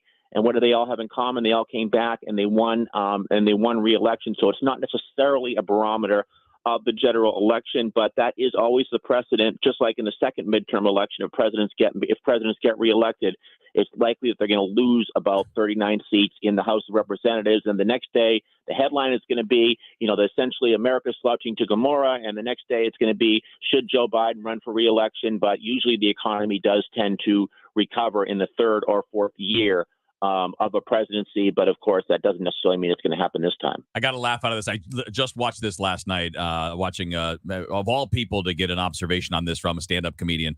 I was watching Cat Williams last night on Netflix, and he was joking about politics. Joking, but I think he's right, that we always want the opposite of what we just had. We always seem to want to go away from what's there, and then the next time we do the same thing, it feels like we're on this pendulum swinging back and forth.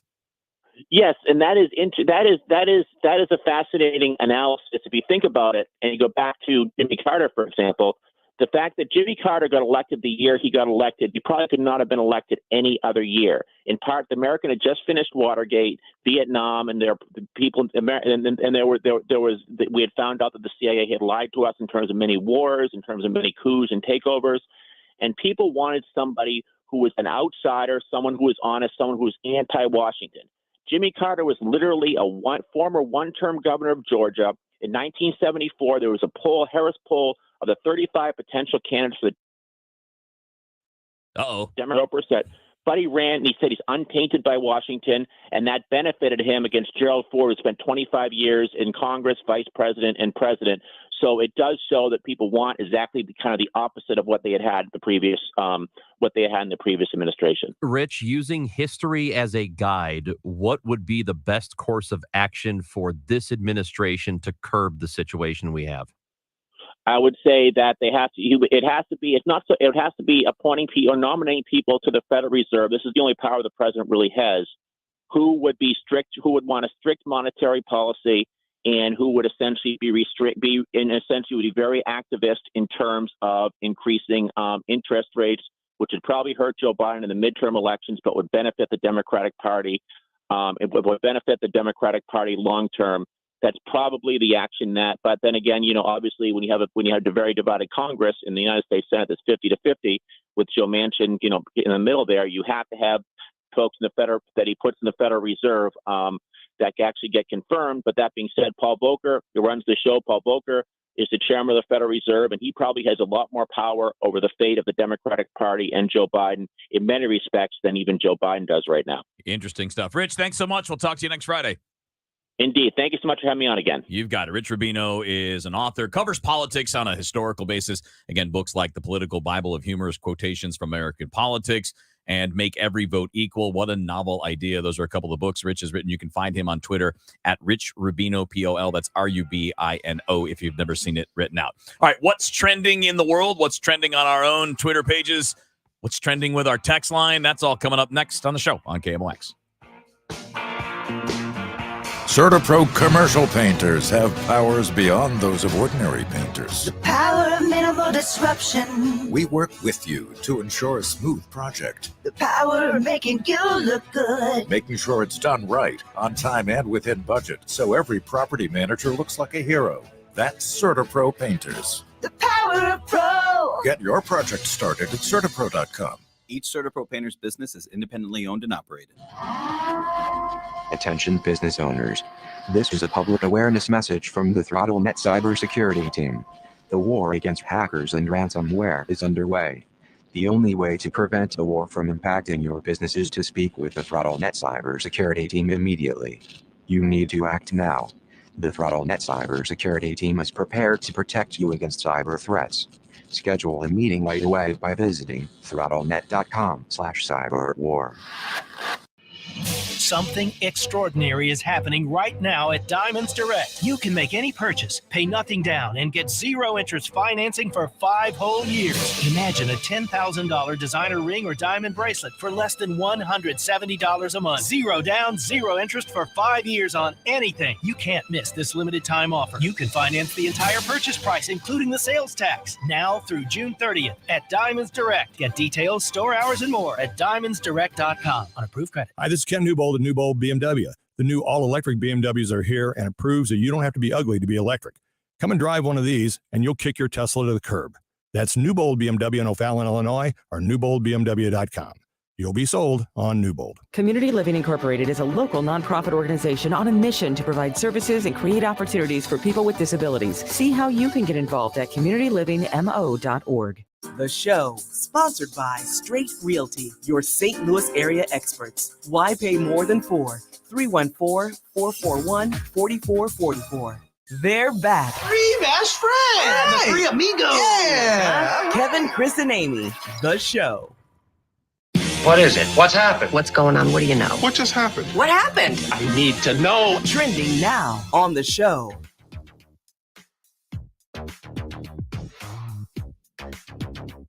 Oh, turn the camera back on, Wheeler. I turned it off because I was having a Cliff Bar during the break and then figured people wanted to see that up close and personal. Chris Rauchi, Kevin Wheeler with you here. It is the show on KMOX. Time for Trending Now. A couple quick things from the world of Twitter. And then I want to get to a couple of text messages, 314-436-7900 we've had on some of our bigger stories of the day. And we'll recap a couple of those after the top of the hour as well and mix in some more reaction there. Again, 314-436-7900 if you'd like to text us. 944-1120, 314-944-1120 if you want to leave us a voicemail. We'll check those out coming up as well. So a couple things that are trending. One, obviously, Raj, in St. Louis, Molina is trending. Yadier Molina placed on the injured list today, which has some significance. We'll bring this up with Claves a little bit later on. He's going to join us at 1 o'clock or just after the 1 o'clock news. Actually, maybe we'll hit this at 12:30 during the Red Bird Report. But what's interesting is, of course, he was supposed to be in the lineup with Adam Wainwright tonight. I did the math last night. It's not exact.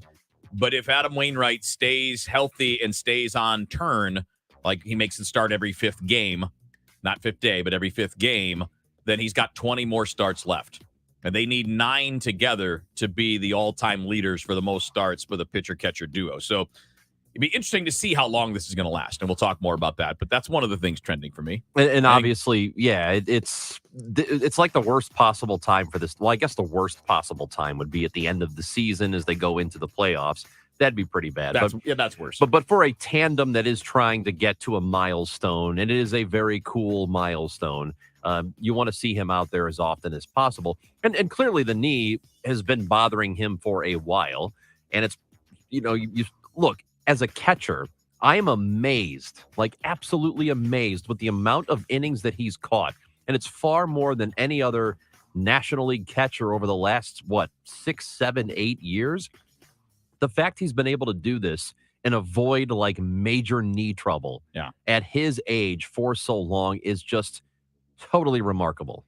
The people that do that, there's a reason it's super rare. You're a freak if you could do that. I mean, it takes taking care of yourself, but there's also some genetics to that too. And he works very hard. Yeah, 100%. He works really, really hard to get to where he is. Another sports-related thing that is trending, and that is the Golden State Warriors. And the reason it matters for us here in St. Louis, with the Warriors winning the NBA championship last night, Steph Curry was the finals MVP. We've been paying pretty close attention to Jason Tatum and the Boston Celtics, and that bid for Tatum to win a championship, it falls short last night. So it's unfortunate. If you're a Celtics fan, if you're a Tatum fan, you were rooting for him, for that to not happen is a real bummer. I have to admit, though, I really like watching the Warriors play. I think they're a lot of fun. So I can't be upset about that. I see freedom of speech is trending. Oh, God. What happened now? It's always one of the most annoying conversations. Because again, it's never freedom of... It's never really a First Amendment issue, ever. No, because it is if it's the government abridging your speech. Right, and so 95% of the time, it's not that. If it's your boss, then your First Amendment rights are not being infringed upon. But how about this?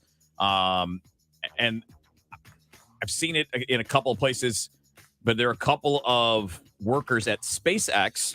Yes. So Elon Musk's company, who called his tweet storms, quote, an embarrassment, they have been let go. So now here's where it becomes funny. He is perfectly within his rights to fire anybody. Yep. For any reason. But it is kind of hilarious that you're like the free speech guy and people should be able to say what they want on social media and then turn around and fire people when they do that. But again, it's well within his rights. He's the boss. It's his company. You can fire who you want for whatever reasons you want. Well, not every reason. You can't discriminate based on a whole bunch of things, but making the boss mad is not one of the things you can't discriminate. You can definitely be fired for that. That is not a protected class, making the boss mad. No, it is not. But it is funny. From the guy that's always thumping his chest about people should be able to say what they want. Are you telling me, Kevin, and look, correct me if I'm wrong, but are you telling me that Elon Musk might be kind of full of it? Yeah. Okay. I mean, he's obviously smart, successful, all that. I don't really have anything personal against him. It's just annoying. Like, first of all, you're a billionaire. Like, stop getting into Twitter fights. Like, yeah, I got something against him. If I were that wealthy, I'd be like, I couldn't care less what anybody tweets about anything. I'd be like, you know what? I don't have time for this. I'm on the beach. Hey, I'm chilling. I'm a nobody. Let me get into Twitter fights. You're a billionaire. You're a billionaire, Elon. You don't have a mansion and a yacht. That's right. I don't have a mansion and a yacht. Or multiple mansions and multiple yachts and a plane. Because we had a story earlier that I don't know if we're going to get to today, but we're going to get to at some point. It was like a large percentage of people don't feel like they need to be a billionaire to live their best life. Okay, fine. But let me create. I'm going to paint a picture for you. You have $300 billion. What do you care about in that moment? Nothing. Me neither. I'm never talking to... Look, if I ever end up in a position where I have $300 million... Nothing. I'm never talking to any of you again. You're all out. I'm done with all of you. It's just but funny if I has like money in the billions, with a B, billions, I'm not on Twitter. I don't care. I don't care what any of you have to say about me. Nope. Ever. I'll never feel the need to defend myself against you. I'll go a step further. I'll never have my feelings hurt by you. I'll go a step further. I don't care what you say about anything. Forget about me. Oh, I yeah. can't say about anything. If I got that kind of money, Yeah. I'm having fun every day, all day, nonstop, and it's all I'm doing. Because when you got that kind of money, the only thing that matters is what you think. Nothing else. Right. So, like, seriously. No. You're right. You're insulated. You Because can do it. right. Yeah. Because I don't have to worry about what a boss thinks of me. Nope. Don't have one of those. I don't have to worry about what a romantic partner thinks of me or my friends because I can just buy new ones. You don't like what I have to say? You're cold. I will buy a new set of friends who will love to come hang out at the mansion and the yacht and all those other things. And then I'll make, you know what I'll do, Kevin? I will, like we were talking about yesterday, how Carol Daniel, who sat in with us, went to the Chris Rock show, and he made everybody put their phones in those pouches. Like, he's like Jack White. I mentioned Jack White, too. There are some shows, they don't want your cell phone out. They don't want you recording. They don't want you doing all this stuff. So they make you put it in a pouch while the show is going on. You I can't hate that access so it. much. Yeah, I kind of don't like it either. But What they is it, want a you. Derek Jeter party? Right. So that's what I'm getting at. If I were a billionaire, in order to hang out with me, you'd have to put your phone in a pouch. Really? Yeah. I wouldn't even care. You can't do anything to me. I don't care. You can take videos. You can do whatever you want. I'm good. As long as I'm not committing crimes, and I wouldn't be because I'd be having too much fun to commit crimes. Yeah, me too. But I would just do it just because it's a power move. Oh, I see. See, Yeah. you are Elon. It's a power move. You're Elon. Yeah, but I'm not going to Twitter Oh, you'll just exercise your power against my friends over that I the paid universe. for, Yeah, against the people that I bought. should care about you. Right. And I would think that the friends I buy are probably the best kind of friends. I'd be a cheap friend. You don't have to pay much for me. Well, how much? What would it cost? To be, if you had that kind of money? Yeah. Lifetime Diet Mountain Dew. Lifetime supply. Yeah. That and tacos. Oh, I get you tacos. I get you the best kind of tacos. I will have them flown in from the best taco place in the world. No, I don't know where would like it is. you to hire the best taco maker. That's what I'll do. And have them on scene. Done. Okay. I've- Then you have me. I'm your friend. I've got many, many billions of dollars. I'll take care of you, buddy. Never understood that. I mean, all of us do that occasionally, right? We fight useless Twitter fights just because we're bored or it's funny or it's you get caught up in the moment or whatever. But again, if I'm not worth that much money, I have zero cares about anything. Let me do it. I'm a loser. Let me get into fights on Twitter. Elon Musk, you own a spaceship.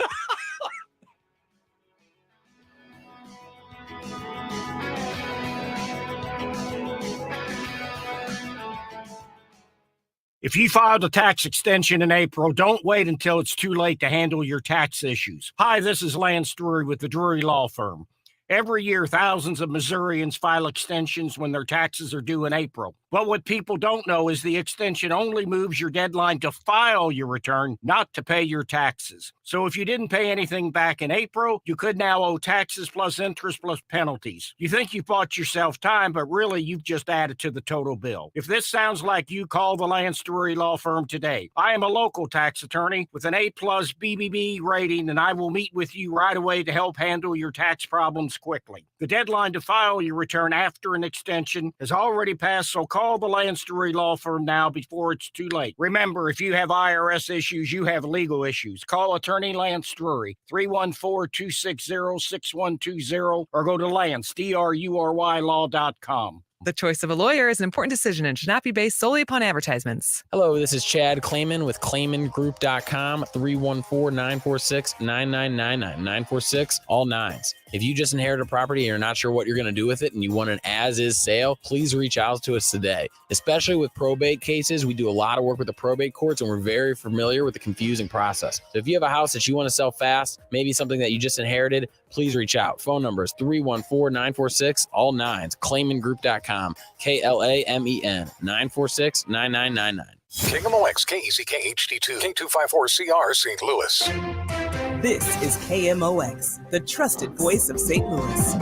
An Odyssey station. Hi, this is Debbie Monterey for my trusted friend and realtor, Gloria Liu, with Your Home Sold Guaranteed Realty. Gloria is the agent I've been recommending for years. If you are planning to sell your home in this crazy seller's market, you do not want to leave a single dollar on the table. You'll love working with Gloria. Gloria Liu will guarantee to sell your home at your agreed-to price and time frame, or she will buy it guaranteed in writing. Her secret? Well, Gloria has the buyers.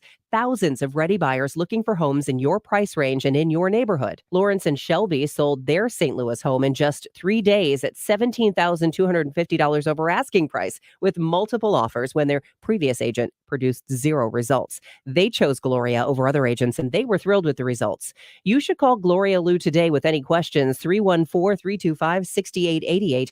314-325-6888. It's Gloria Lou with Your Home Sold Guaranteed Realty. Find her online at gloriahasthebuyers.com. gloriahasthebuyers.com. In business since 1957, we've seen many competitors come and go.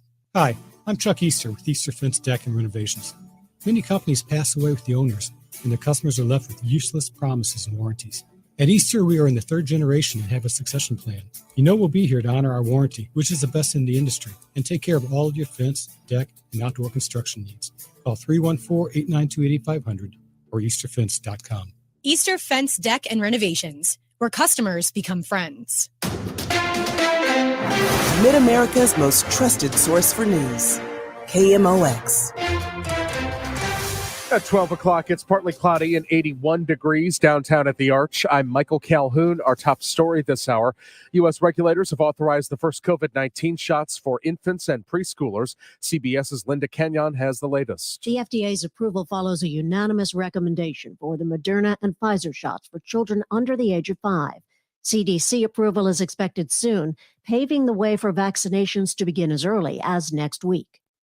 The cleanup is underway throughout the region after severe early morning storms took down trees and power lines. Large trees reportedly came down on homes in Harvester and New London on the Missouri side and Carlinville on the Illinois side. There are no reports of anyone being hurt. A large tree fell on a car in Granite City. Barns, sheds, and garages were damaged in Greenville and Alhambra, and a large tent was damaged in Kimmswick. A shed actually blew onto Illinois Highway 177 west of 51 near Womack, closing that roadway. And a few slips were damaged at Indian Creek Marina at Mark Twain Lake. The marina's operators are urging people to stay away while they clean up. Brian Kelly, KMOX News. Ameren, Missouri with 13,000 customers without service. Ameren, Illinois with 23,000. The Major K Squad investigates an overnight deadly shooting in Ferguson. This is Kevin Killeen in Ferguson, where the police tell us that the 63-year-old victim, the man was on his couch in his living room in his home in the 7400 block of Blanding when 2 individuals outside started shooting.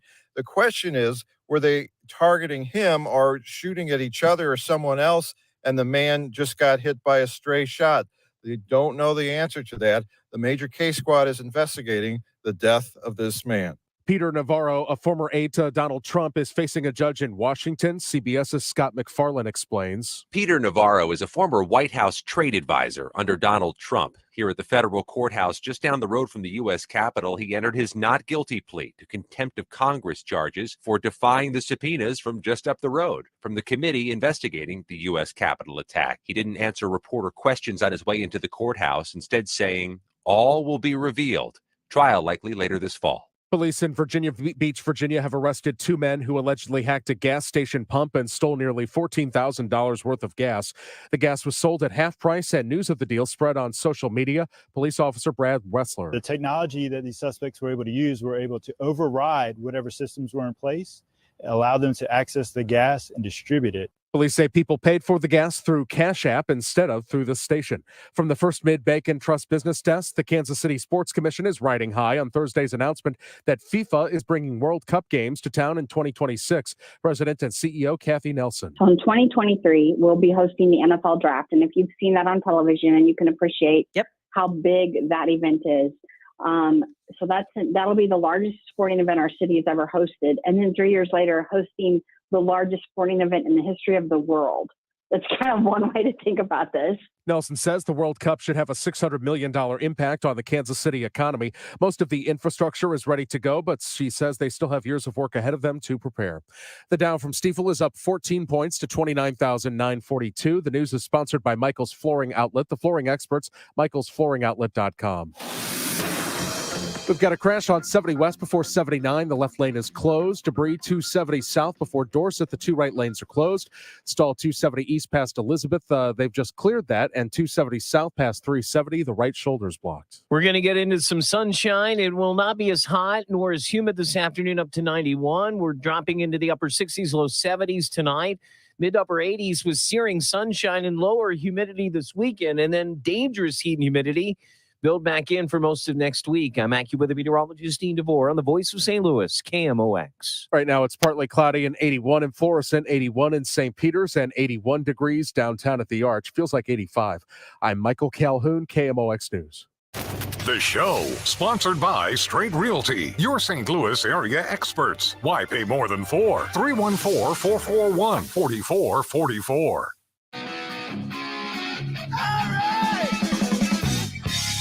It is 12:04, soon to be 12:05 here on the show on KMOX. Chris Ranji, Kevin Wheeler with you here. Amy Mark scores. He is up in Minnesota getting ready to run. Ranj, she sent us a picture. Not sent us. She put it on Twitter.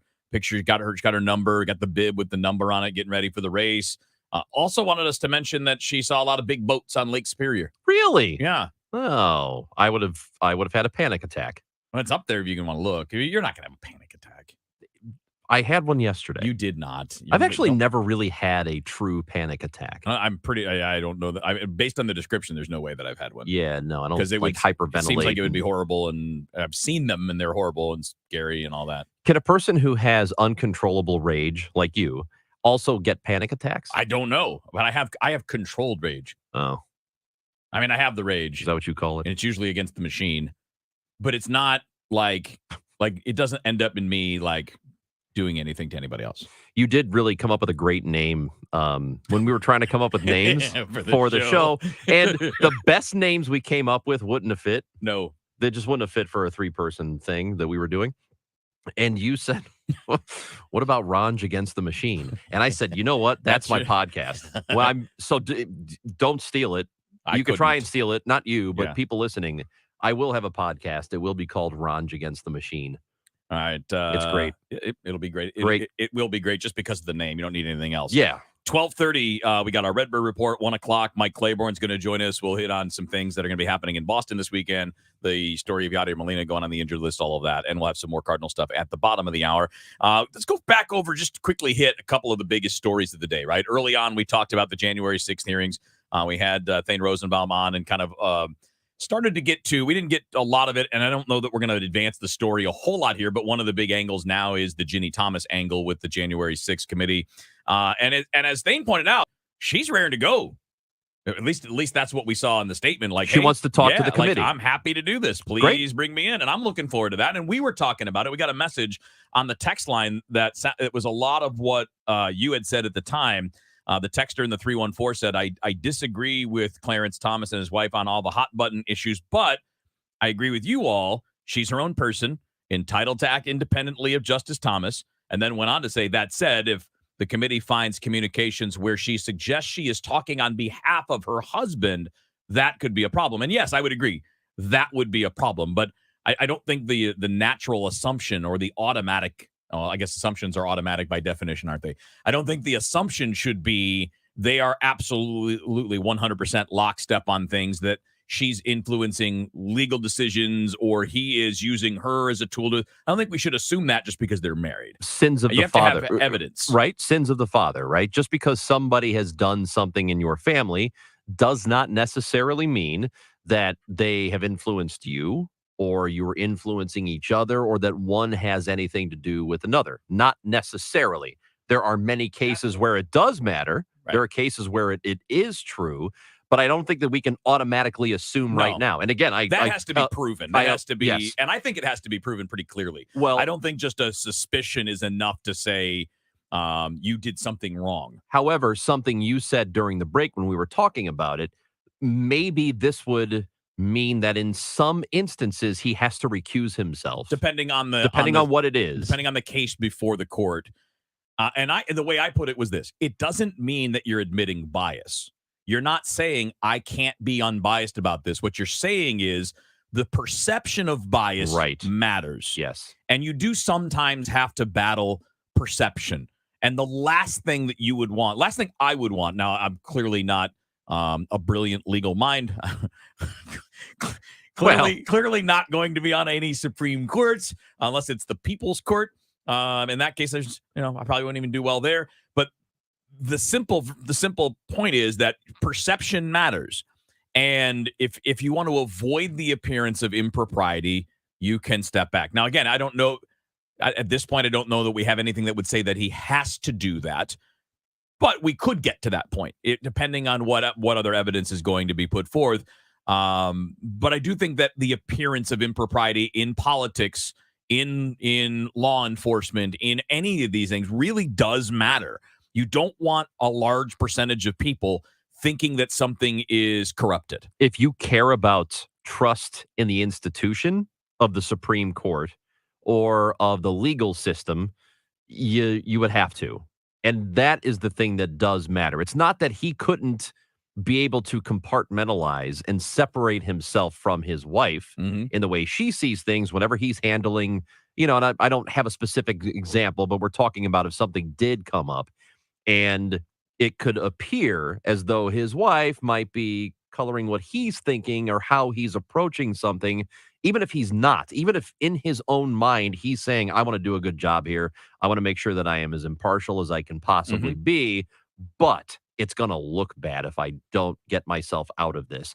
Those are the kind of things that he might have to consider. Right. And that was one of the big stories we hit on. You and I now for a couple of days, Raj, we've hit on the topic about the St. Louis region and how we can make ourselves more attractive, not just to tourists, although, bringing people from outside of the region in to spend money is obviously a good thing, but also businesses and things along those lines. And we started the conversation about that yesterday with the talks about how we're going to split up the Kroenke money, the lawsuit settlement, and that process is ongoing today. We talked about how Kansas City winds up with being a host site for the World Cup coming up in 2026, which is great for them. I think it obviously has impact on the state in a positive way as well, not just the city of Kansas City, but on the state.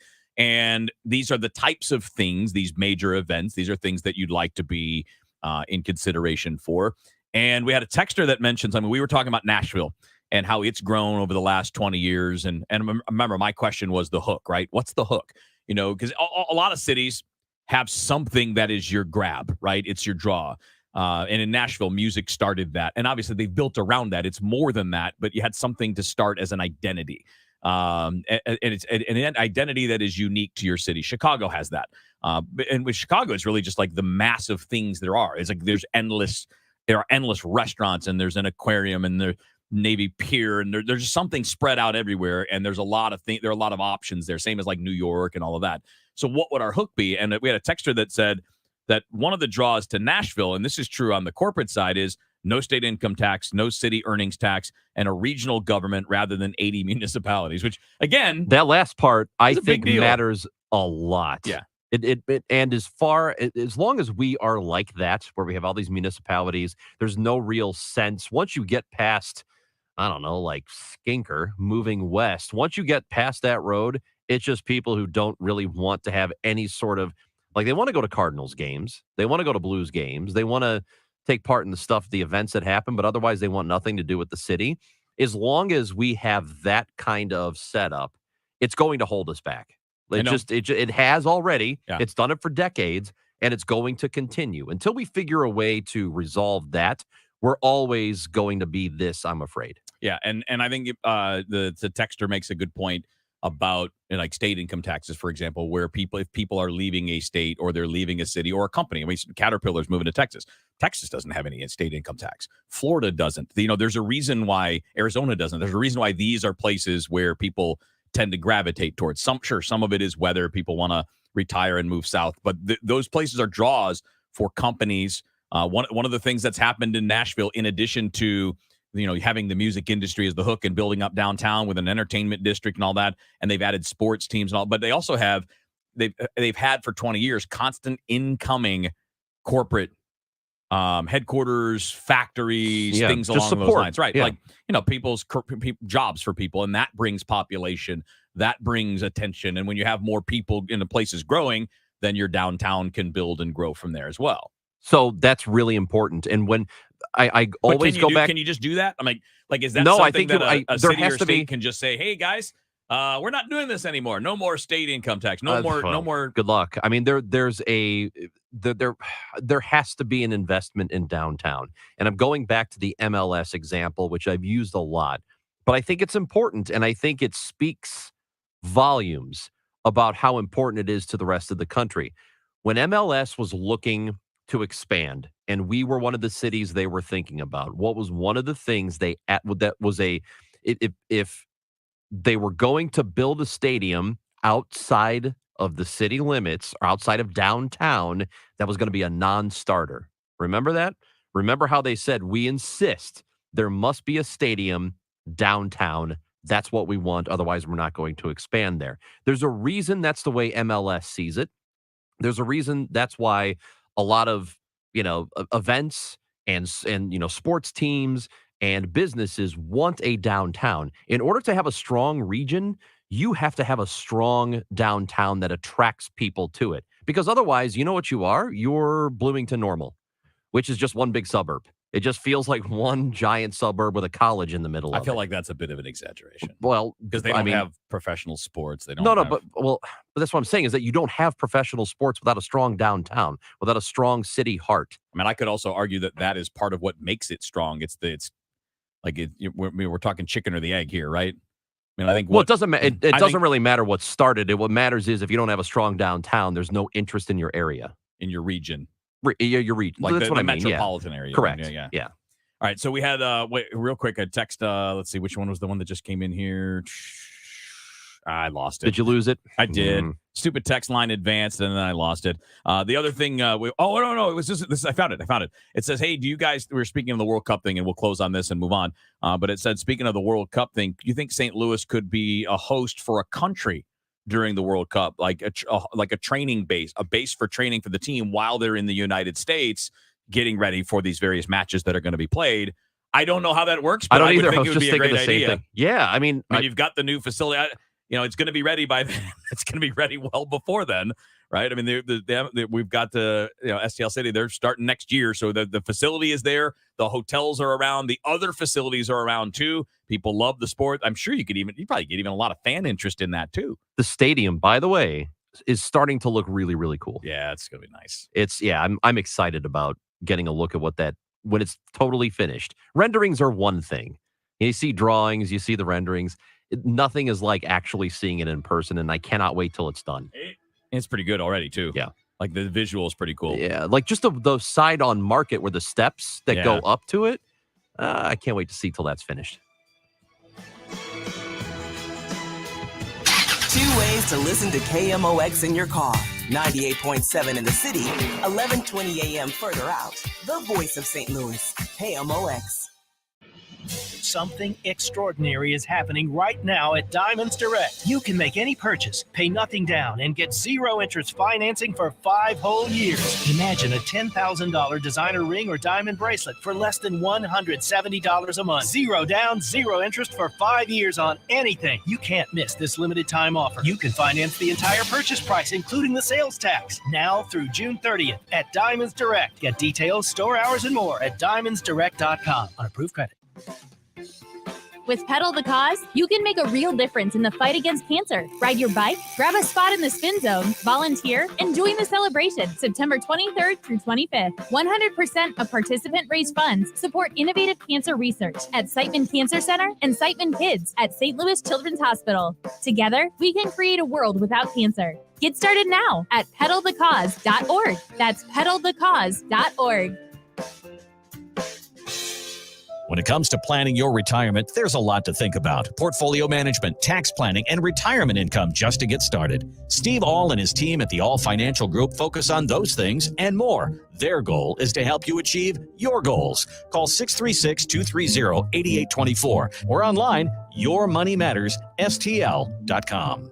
Investment advisory services offered through All Financial Group, LLC, a registered investment advisor. Insurance and annuity products offered through Stephen All, Missouri license 8039738. Don't miss out on the good things in life because you're having a hard time hearing. Get your hearing checked today by Dr. Colleen Bosler at the Audiology Center. 3 locations, Creve Coeur, Florissant, and St. Peters. Dr. Bosler has a perfect solution for every patient with the latest technology and hearing aids. Ones you can swim and shower in, Bluetooth connect to your phone or TV, even translation apps. Your hearing is so important. Get it checked today by Dr. Colleen Bosler, 636-441-7470, or online at the audiologycenterstl.com. It's open season for enchantment. Join Opera Theater of St. Louis for its 2022 festival season, which includes Mozart's whimsical fairy tale, The Magic Flute. Prince Tamino is on a high-paced adventure to save Panina from the clutches of sorcerer Zarastro, armed with nothing more than a magical flute and his easily distracted friend, the birdcatcher Papageno.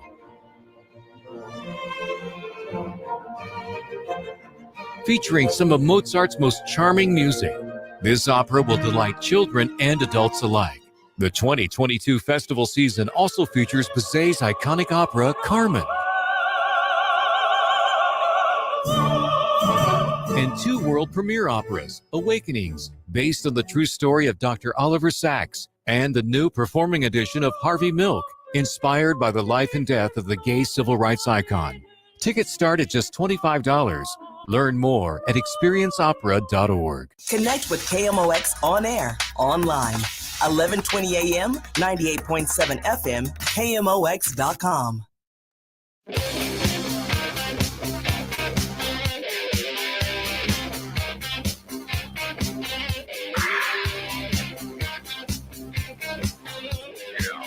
All right, Friday on the show here on KMOX. Some Cardinal stuff here at the bottom of the hour. Mike Claiborne will join us at 1, and you can interact by texting us, 314-436-7900. Voicemails are always open, 314-944-1120, and you can find anything you need to know about listening to us, contacting us, reaching us at the show KMOX on Twitter. Kevin, I gotta stop you right now because I was just out in the kitchen area, getting some water.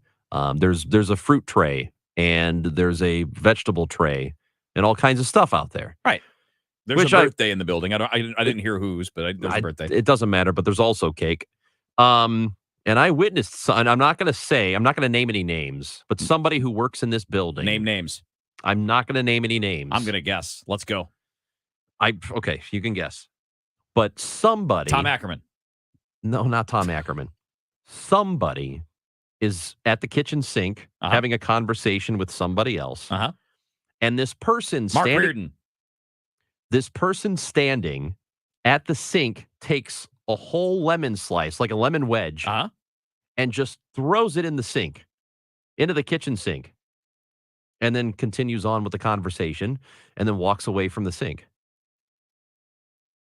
Okay. Who throws lemon wedges into a sink without at least grinding it up? That can't be good for the plumbing. What are we doing around here? Is this a thing? I mean, I believe there's a garbage disposal there. They didn't use it. Okay, but somebody will. What do you mean? How do you know that? So it's just going to go into the pipes? We're going to have a flood? You just think that lemon wedge is going to find its way into the pipes? Raj, do you understand how these things work? No. Well, isn't that some way to make your garbage disposal not stink? I don't know. Actually, that is you can throw a lemon wedge in there. Yes, Raj, did you know I have a house? Ah, great. we have these things it's called a garbage disposal, and sometimes yes, you could use orange peel or whatever, and then it makes it smell less. But you don't just throw it in there and let it sit, do you? Generally, no. But I mean, it does occasionally happen, but generally, no. Generally, when something goes in that's large, that's foody, then you buzz it right away. Dave, did you know about this? Yes. So you knew about this. I used to own a house, so that's how I know. Yeah. You people in your homes. You're telling me you don't have a garbage disposal in the apartment? I do, but I've never thought about just throwing a lemon wedge down it. I mean, again, I think common usage would be you turn it on and you destroy whatever's in there when you put it in there. I think that's common. Yes, so I think that's. I just don't think it's unprecedented. It's not scandalous. Well, nothing's unprecedented. You came in here like you saw an assault. Like you came running in, you're like, I cannot wait. I can't wait. I can't believe this. What happened? And then it's just a dud. No, I don't think that's a dud at all. That's a dud. What if we would have had a flood in this place?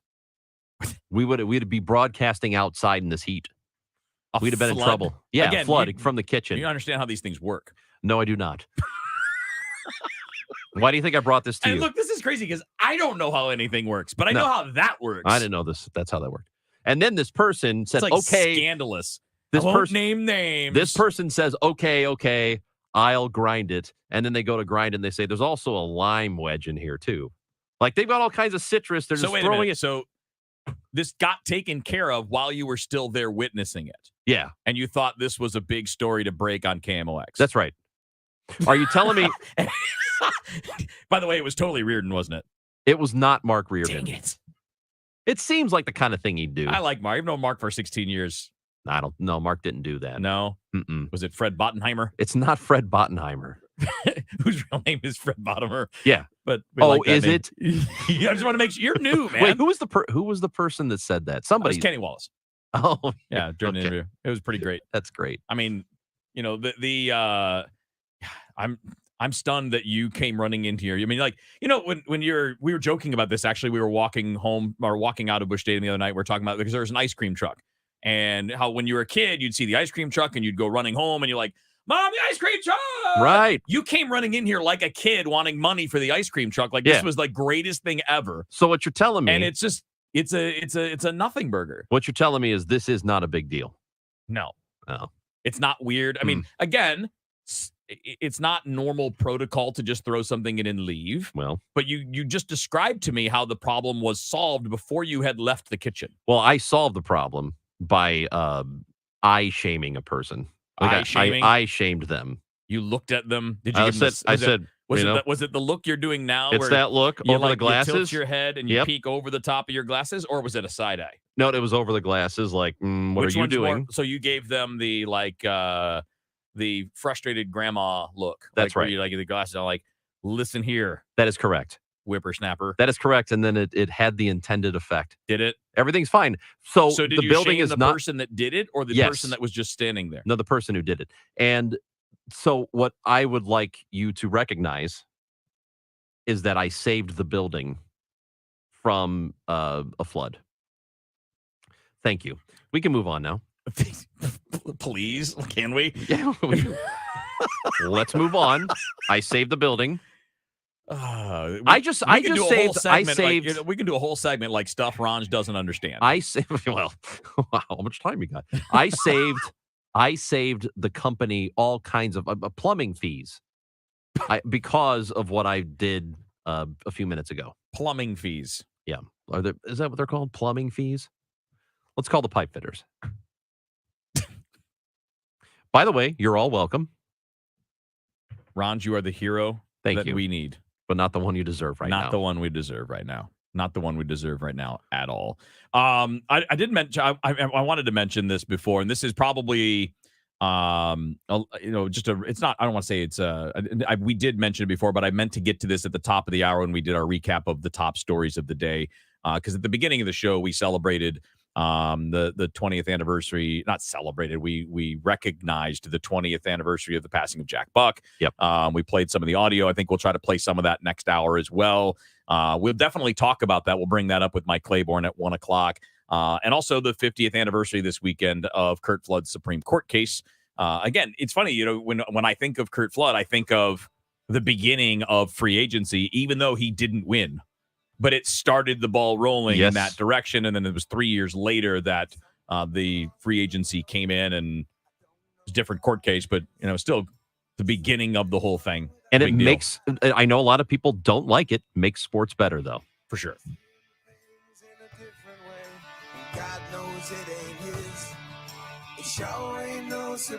Did you hear what Trish said on the Glover Show? Someone just took a sandwich off my desk. Where was it on your desk? Right on top. Like, you couldn't miss it if you walked in the office. Gotcha.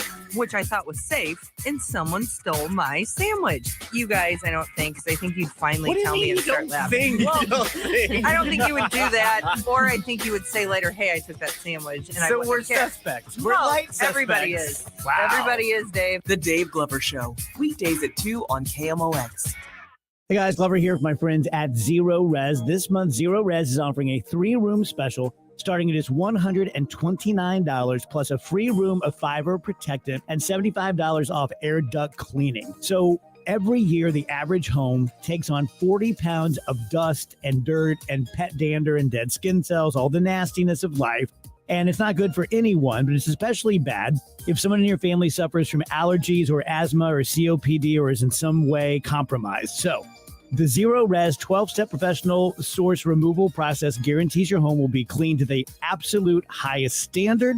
Check out our 3,900 rave reviews, 4.9 Google rating. No one has that. We do. That's 3 rooms, Zero Res clean, starting at just $129 plus $75 off your air duct cleaning plus 1 room of fiber protectant when you call 314-474-2020 or log on to ZeroResSTL.com. Guys, I want to talk to you for a minute, man to man, about erectile dysfunction and PE. How are you doing in the bedroom? Are you still the man you used to be? Or are you feeling the disappointment of ED? Are you experiencing the embarrassment of PE? Happens to a lot of us. That's why you should call Paramount Men's Medical Center. Their licensed physicians can help solve your problem. They'll talk to you about ED or PE. They'll offer custom blended medications. There's no pain or surgery. And you'll see results right in the office at Paramount Men's Medical Center. If Viagra, Cialis, or Levitra have let you down, men are now lasting 30, 60, 90 minutes or longer, regardless of age or medical history. And it's affordable. So, man to man, contact Paramount Men's Medical Center now for a private consultation. You'll see results on your first visit, guaranteed, or your exam is free. Call 314-720-8081. 314-720-8081. That's 314-720-8081. At 12:30, it's a sunny sky and 83 degrees downtown at the Arch. Bridgeton police have issued an endangered silver advisory. They say 61-year-old Mark Anthony Dickman took a Greyhound bus to Montana. He is bipolar and schizophrenic and is without his medication. Police say it's not clear he made it to Montana and he hasn't returned. Call Bridgeton Police with any information. Police in Alabama say a 71-year-old man used a handgun to fatally shoot 2 elderly people and wound a third during a potluck dinner at a church. Police Captain Shane Ware did not identify the suspect in Thursday night's shooting at St. Stephen's Episcopal Church in a Birmingham suburb, but he says the shooter occasionally attended services at the church. It's turning into another difficult day for airline travelers. Airlines canceled more than 1,100 flights so far as they try to recover from storms that raked the central and eastern parts of the country. That follows more than 1,700 canceled flights on Thursday. Crash on 270 east at West Florissant on the right shoulder, 270 west at Lindbergh on the right shoulder, 70 west before 79, the left lane closed. Debris 270 south before Dorset, 2 right lanes have been blocked. The rest of today, clouds giving way to sun, not as hot or as humid with a high 91, not that humid overnight, the low 71 tomorrow. Sunny and warm, but low humidity with a high of 86. It's 83 at the moment downtown. I'm Michael Calhoun, KMOX News.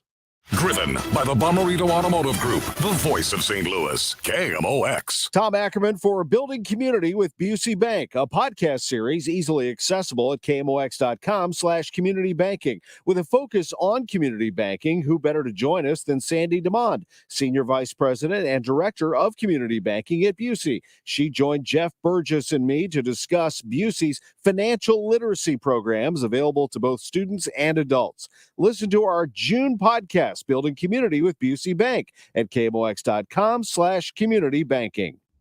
CertaPro painters have powers beyond those of ordinary painters. The power of precision. That's the power of a skilled local team who know what they're doing. The power of accurate estimates. Estimates, not guesstimates. The power of certainty.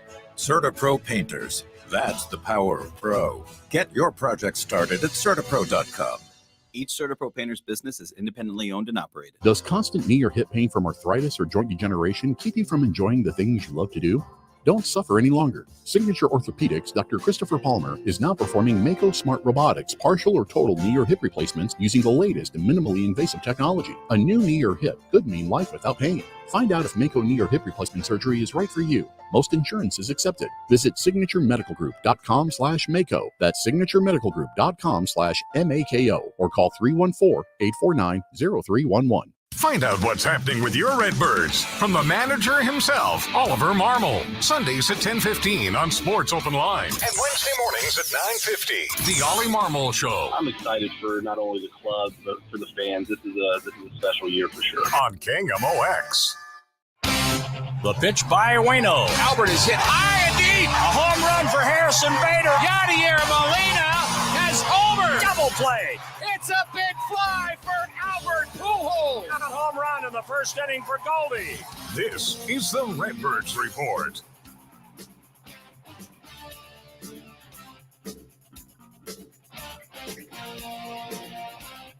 All right, Redbird Report, getting ready for a 3-game series. Cardinals and the Red Sox, I should say, in Boston. Chris Ranji, Kevin Wheeler with you here on the show, at the show KMOX on Twitter.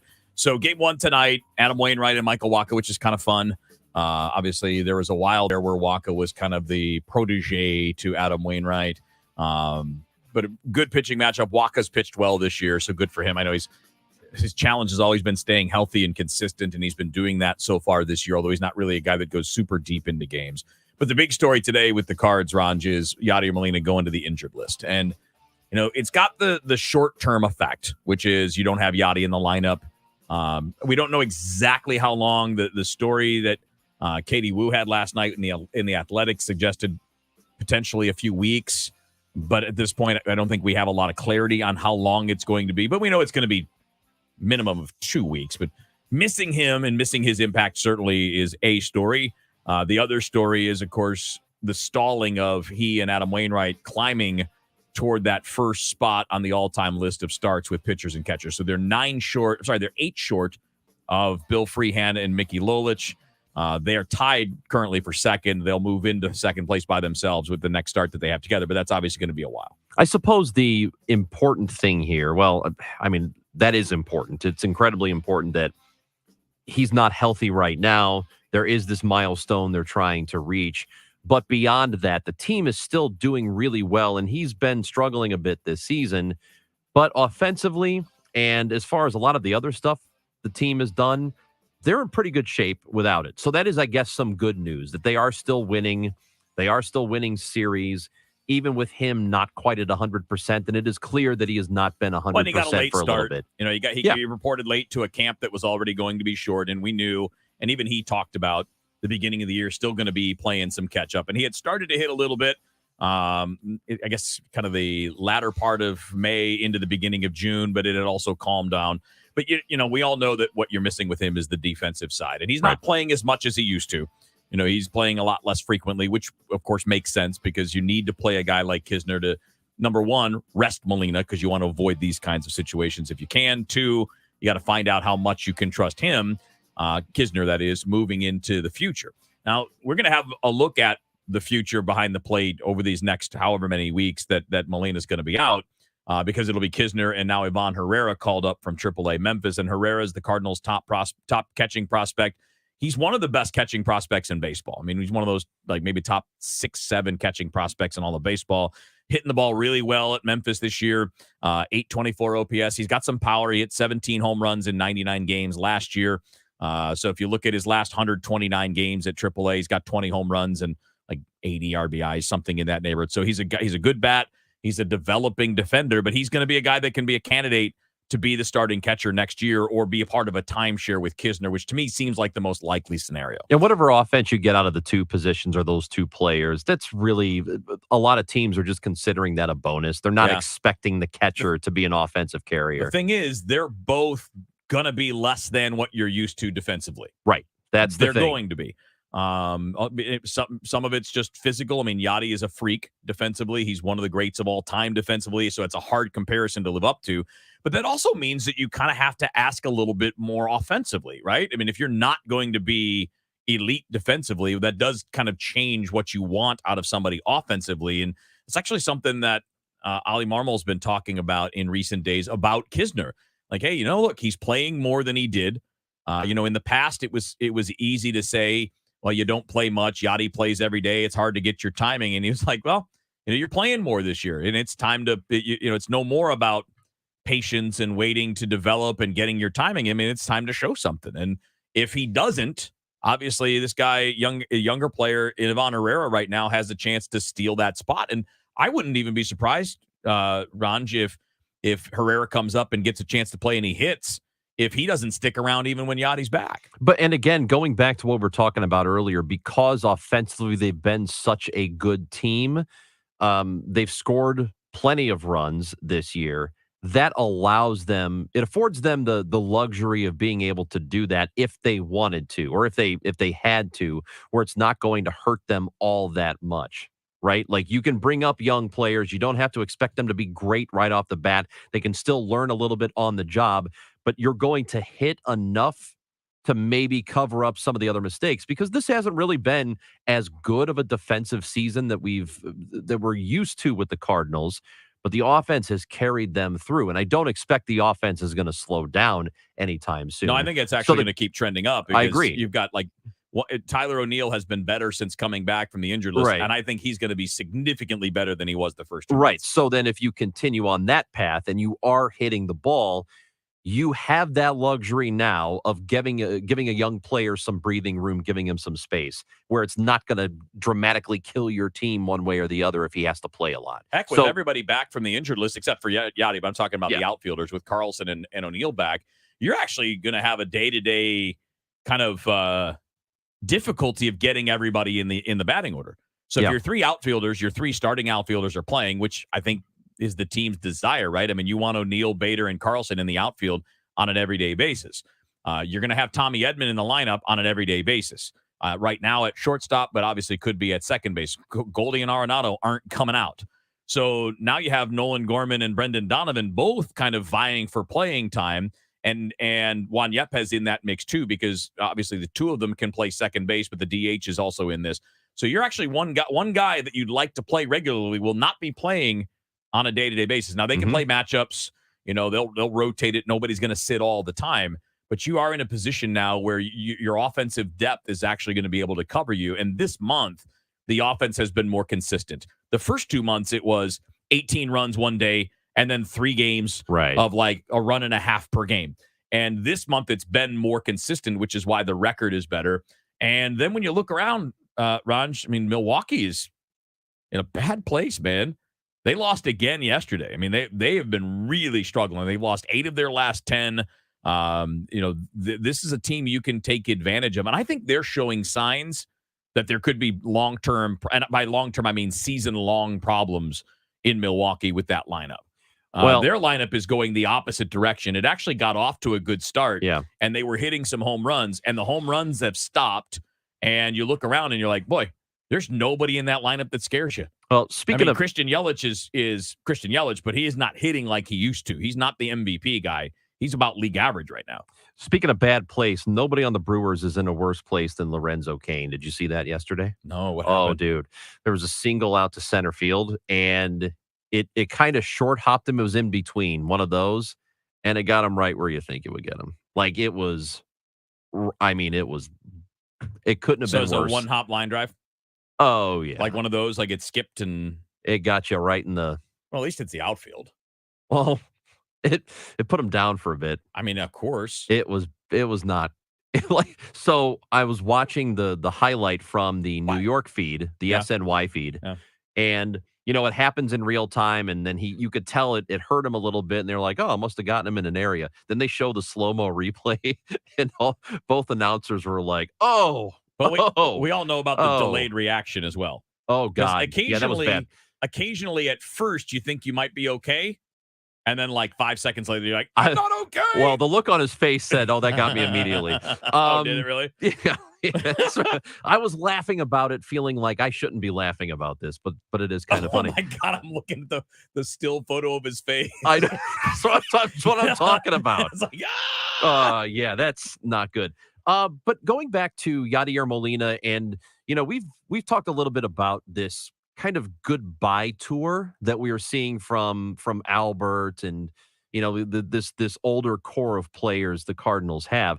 There's a really good story done by Chad Jennings of The Athletic. He covers the Boston Red Sox.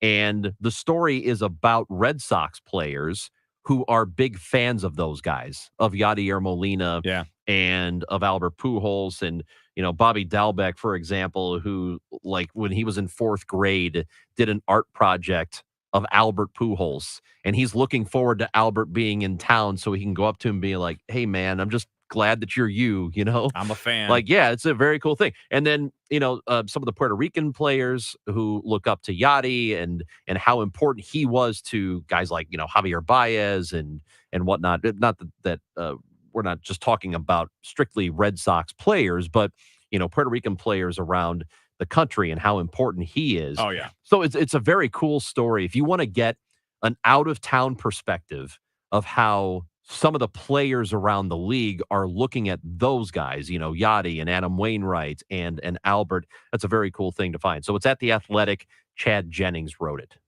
So many. I mean, this team has so many great stories and draws. I really hope that the trend line continues up, because it would, if there's somehow a disappointing finish in the standings, I would hate that. I want these guys to be able to achieve these individual things. In Albert's case and Yachty's case, to get the going away. We don't know yet about Waino and which way he's going to go. He'll decide and tell us later on. But I would hate for it to be at the end like a disappointment. And I don't think that it is. I actually really like the direction that they're headed. You just got Jack Flaherty back. I mean, I don't know that we're going to have until Yachty comes back, and hopefully nobody else goes down, knock on wood. We still haven't had the team that they planned on having.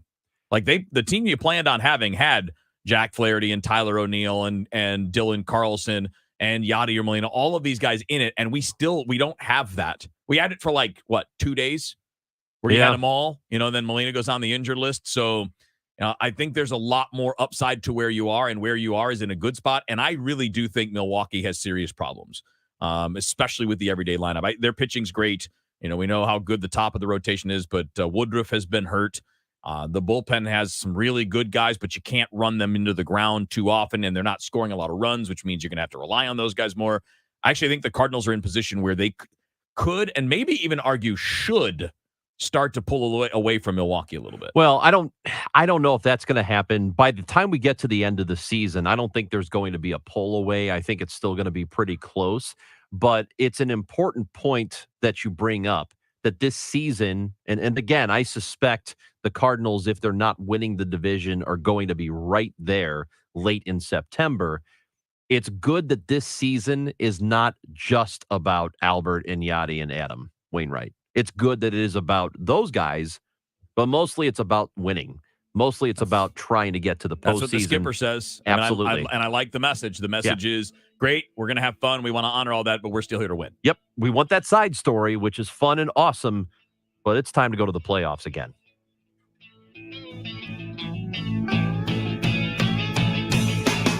When choosing a skilled nursing memory care community, choose Park Provence. Considered by U.S. News and World Reports as a best memory care community for nearly 20 years, they've been the experts at treating dementia and Alzheimer's disease. If you're faced with making a difficult decision for your loved one, talk to the leaders at memory care at Park Provence. Learn more by calling 314-542-5200 or visit parkprovence.com. That's PARC Provence.com. You have more control over how much you pay in taxes when you retire than at any other time in your life. Don't miss Your Retirement Professors, Saturday afternoons at 1 on St. Louis's News Radio, KMOX. At Diamonds Direct right now, there's nothing standing in your way of owning the piece of jewelry you've been dreaming of. No down payment and no finance charges for 5 whole years on any purchase. Take the amazing Diamonds Direct price you're used to, divide by 60, and that's your payment. It's a smart way to buy. Keep your money in your pocket and still add that amazing ring, band, or bracelet to your collection. Even the upgrade you've been wanting. 5 years, 0 interest on any purchase. Only at Diamonds Direct. Get all the details at diamondsdirect.com on approved credit. This is Corey with Air Comfort Service Heating and Cooling. Shopping around for new HVAC systems is something nobody ever wants on their to-do list. So let's help make things easier with free estimates on new equipment, up to $2,150 on Carrier Cool Cash rebates, and 0% financing for up to 72 months. With over 50 years of award-winning service, you can trust Air Comfort Service Heating and Cooling with your new system install. For details and to get in your comfort zone, contact Air Comfort Service Heating and Cooling at aircomfortservice.com. That's aircomfortservice.com. Gas Appliance Service has just made getting a new gas, charcoal, or pellet grill easier than ever. Gas Appliance Service by Westport and Fireplace and Grill Center in Manchester not only offers an amazing selection of top name brands, they offer you professional installation and stand by their product warranties. Those big box stores don't even compare. Stop by or shop online at gasapplianceservice.net. Just click for your estimate and get grilling at gasapplianceservice.net. Hi, this is Ken Newbold at Newbold Toyota. If you're worried about gas prices, Toyota has the most models of hybrid electrics in the industry. From the best-selling Camry to the best-selling RAV4, we've got it all. So come see us. That's Newbold Toyota in O'Fallon, Illinois, or newboldtoyota.com. You'll be sold. on Newbold. The annual Swing for Kids golf tournament at Lake Forest Country Club is Monday, August 8th. Find out more information or register your team at communitylivingmo.org/golf. The show, sponsored by Straight Realty, your St. Louis area experts. Why pay more than 4? 314-441-4444. Kevin, Amy, and Chris now. Best friends together. Dave Glover at 2 on KMOX.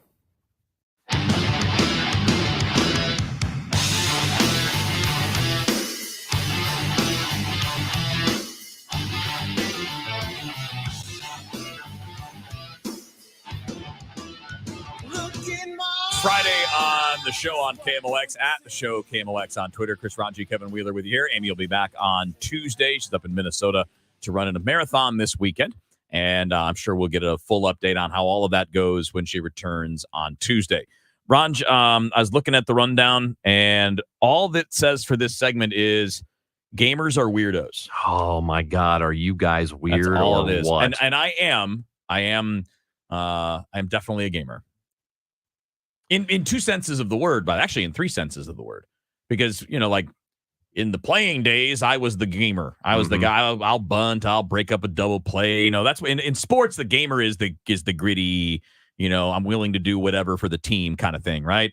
I coach for a program called The Gamer, so I'm that too. But I'm also the video game gamer, and I think that's the one you're talking about, those gamers. So last night, I was looking for something to watch on Netflix. A thing that we all do. I watched Cat Williams. It was great. Oh, I got to get on that, too. Yeah. Especially, we were talking to Carol about it yesterday. Came across this show, and it's called... hold on a second. I just lost the name of it. Thrilling topic. Yeah, right. I'm so sorry. I lost it. It's about web death and something or other. I don't know. I'll find the name of it in just a second. Good job, Ranj. Yeah, I'm really sorry about this. But the point of it is, the show is about the web of make-believe. Okay. That's what it's called. And I didn't know it existed until last night. But it's many episodes, and they're all about a different story. But the first one last night was about swatting. Oh, yeah. Do you know about swatting? It's the worst. Okay. It's seriously I want you to go to jail for that. And people do. I know. So here's what swatting is. And it's a thing that started with gamers who play online. They communicate with other gamers around the country. And usually it's adolescents or it's really young men. Yeah, like young men. I hate to generalize, but that's typically what it is. Yeah. And what they do is they're playing all day. They get very competitive. Sometimes you can play for a minuscule amount of money, like $1, like $1.50. There's $1.50 on the line, which is one of these stories that they talked about in this show that I watched last night. So here's what swatting is. You're playing against somebody else. You have gotten mad at them because they've beaten you. Yeah. Or you're accusing them of cheating because some people cheat. They hack in and they cheat. Yeah. Right. Sometimes you end up because you can co-play. So you can play with somebody. You're on the same team. One guy, you're like, let's say you're playing Call of Duty and your teammate accidentally shoots and kills you. Okay. And then these people get mad about it. Right. Swatting is finding out that person's address, calling in a threat, saying, hey, usually a bomb threat. Yeah, sometimes it's a bomb threat. Yeah. Sometimes it is, I've got a gun. I've just killed my mother. Here's my address. And then the person that you're mad at, that you've placed this prank phone call sitting in their home, and the door busts open and the SWAT team comes in and arrests you because they think that you have just killed somebody because somebody else made a 911 phone call. So it's about this. And there's a story that happened in Ohio, or it's about an Ohio kid who was 19 at the time.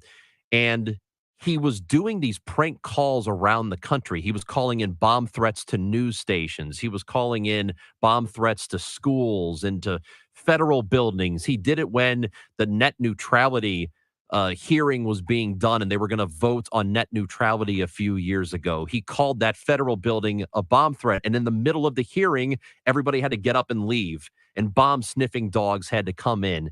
And he did it just because he could. just because he thought it was fun and he liked to see his stuff on television.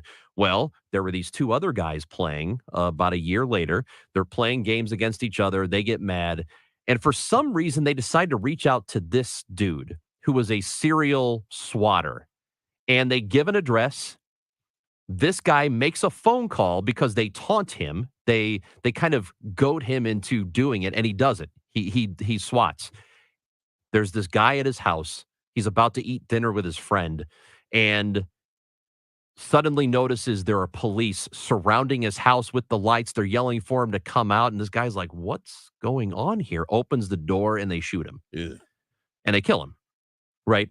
So the guy who made the phone call's name was Tyler Barris, and he was sentenced to 20 years in jail as a result of this. So he's in prison for this. That result came back in 2019. So he was sentenced to jail. They were also investigating the cop who, there was one person who shot. They were investigating him for having an itchy trigger finger. But they also sentenced the two kids who were also 19 years old playing Call of Duty, and they got involved in all of this. I'm watching this, and it doesn't happen a lot where I watch a show and my blood boils. But I'm looking at these gamer idiot nerds, and I am raging inside watching this last night. Mm-hmm. And there's nothing inherently wrong with gaming at all. But this kind of stuff is absolutely bat spit crazy. Yeah, so this just in, humans are terrible. Yeah, I know, man. I mean, because you're sitting there describing that, and I know the reaction that a lot of people will have, because to a lot of people, the gaming community is weird, and Yeah. it is. I mean, let's be honest, it's weird. I'm not that kind of gamer. I usually just play games solo or with friends. I don't do the whole online thing with random anonymous people because it's annoying and they rage quit when I beat them and all that. But But one thing I would like to point out, though, because people think about this, and because that world is foreign to a lot of adults, to a lot of people, they're like, oh, yeah, the stupid gamers.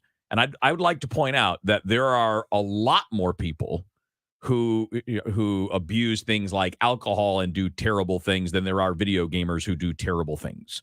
Like this idea that this little population is a bunch of creeps and weirdos doing terrible things. Fine, okay, we are nerds or whatever, but like this idea, it would be like me saying, well, people who drink alcohol, they're killers because they're always crashing cars and they're always getting in bar fights and all that. I mean, it's obviously a gross exaggeration, and yeah, there are terrible people in that group. But because people don't understand it, it's immediately that. It's it's like if you guys are watching the season of Stranger Things that's out there right now, right? It's what people think about the Dungeons and Dragons Club. They end up becoming the devil worshippers because they're different and weird and people don't understand it. Yeah, these particular gamers are asses, but there are a lot of straight up quote unquote normies who do terrible things and make terrible decisions all the time. Have you ever called in a bomb threat? Never. Okay. Never. As long as you That's don't ridiculous. do it, as long as you don't do it, you're in the clear. I know. Trying to make sure I stood up for the clean gamers out there. Don't swat anybody either. It's illegal. Looking to sell your house without all the hassle and pricey repair costs? Great, because Chris Buys Homes in St. Louis loves buying fix-up homes in any condition, as is, no fees and no commissions. Call 314-782-8000, and Chris Buys Homes in St. Louis will give you a cash offer right now. No strings attached. We buy inherited houses, divorce houses, trashed houses, even those my tenant won't pay rent houses. Call Chris at 314-782-8000 and find out how easy it is to work with us. That's 314-782-8000. Do you think your home will be difficult to sell? Easy. Our team will provide you with personal guidance through our short and simple process to turn your house into a pile of gold. Just call Chris at 314-782-8000. 314-782-8000. That's 314-782-8000. And let Chris worry about everything.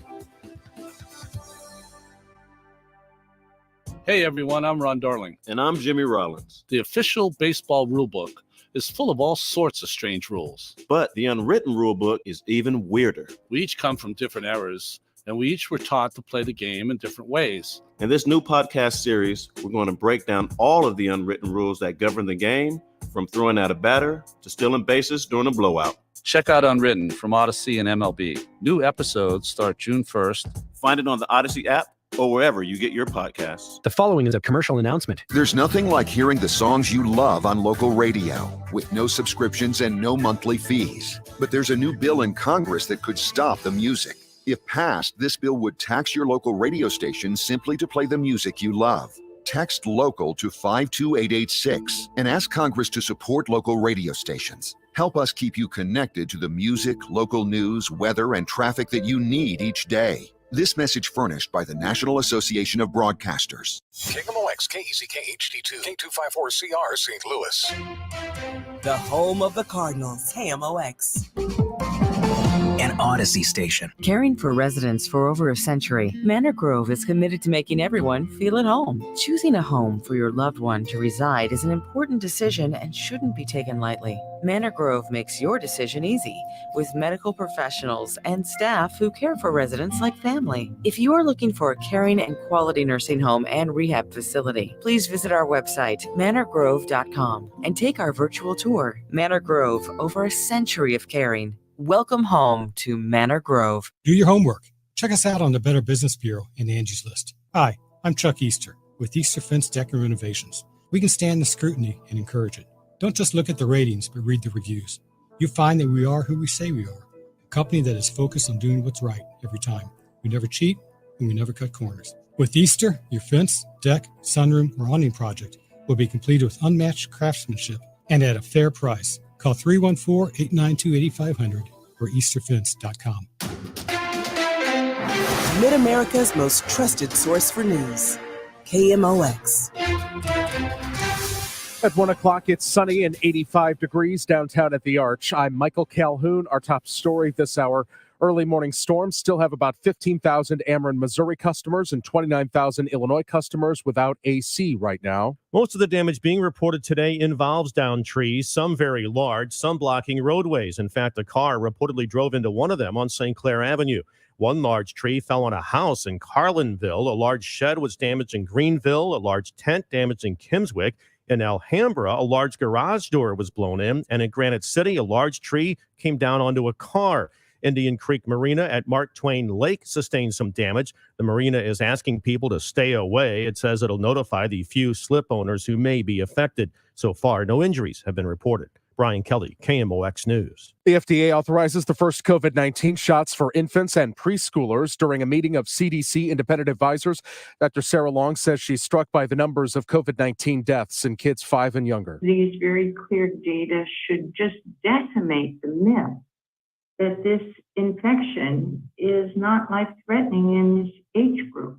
Emergency room nurses say they're being threatened and physically attacked. Supporters say it's a nationwide problem. Emergency department nurses at the largest hospital in Vermont say almost 8 in 10 of them have been physically assaulted in the past year. Strangulation, broken ribs, noses, arms, and cheekbones, concussions, contusions, lacerations, permanent hearing loss, jaw fractures, bites, and sexual assaults, says an emergency room nurse at the University of Vermont Medical Center. Amanda Young says the nurses have been threatened with knives, a hatchet, and a chainsaw. They want a metal detector, 24-hour security, and more. The medical center says it's trying, but it's wrestling with the challenges of making the changes.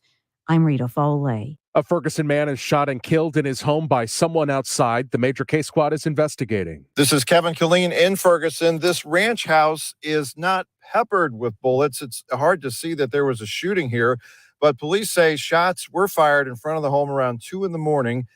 by individuals, and we don't know if they were shooting at the house or at each other or someone else, and the shots just got in. The outcome, a 63-year-old man in the living room on his couch, shot and killed. Yellow tape all around the area here. Police with the Major Case Squad investigating. No word yet of any possible suspects. From the First Mid Bank and Trust Business Desk, the Federal Reserve is promising an unconditional approach in its fight to slow inflation.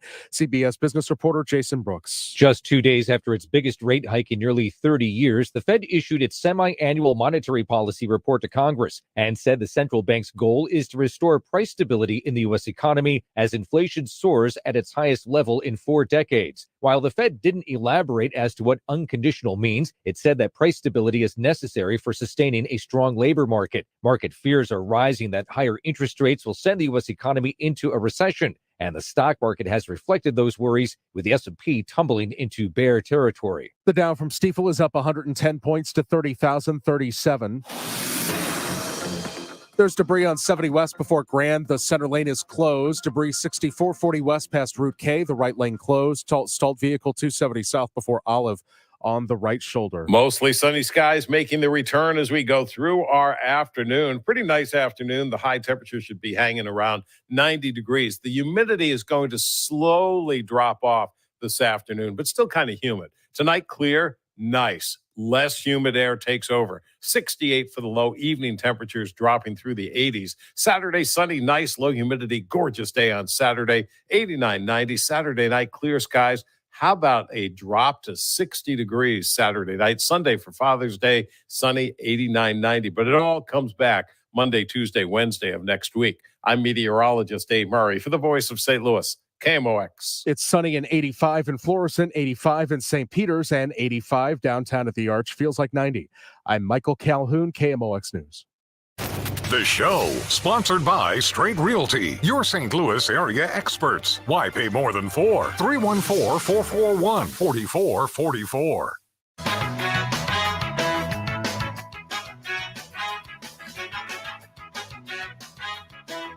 It's Friday on the show on KMOX 105. You can find us on Twitter at the show KMOX. Chris Ranji, Kevin Wheeler with you here. Obviously, Amy is out until next Tuesday when she comes back from running a marathon up in Minnesota.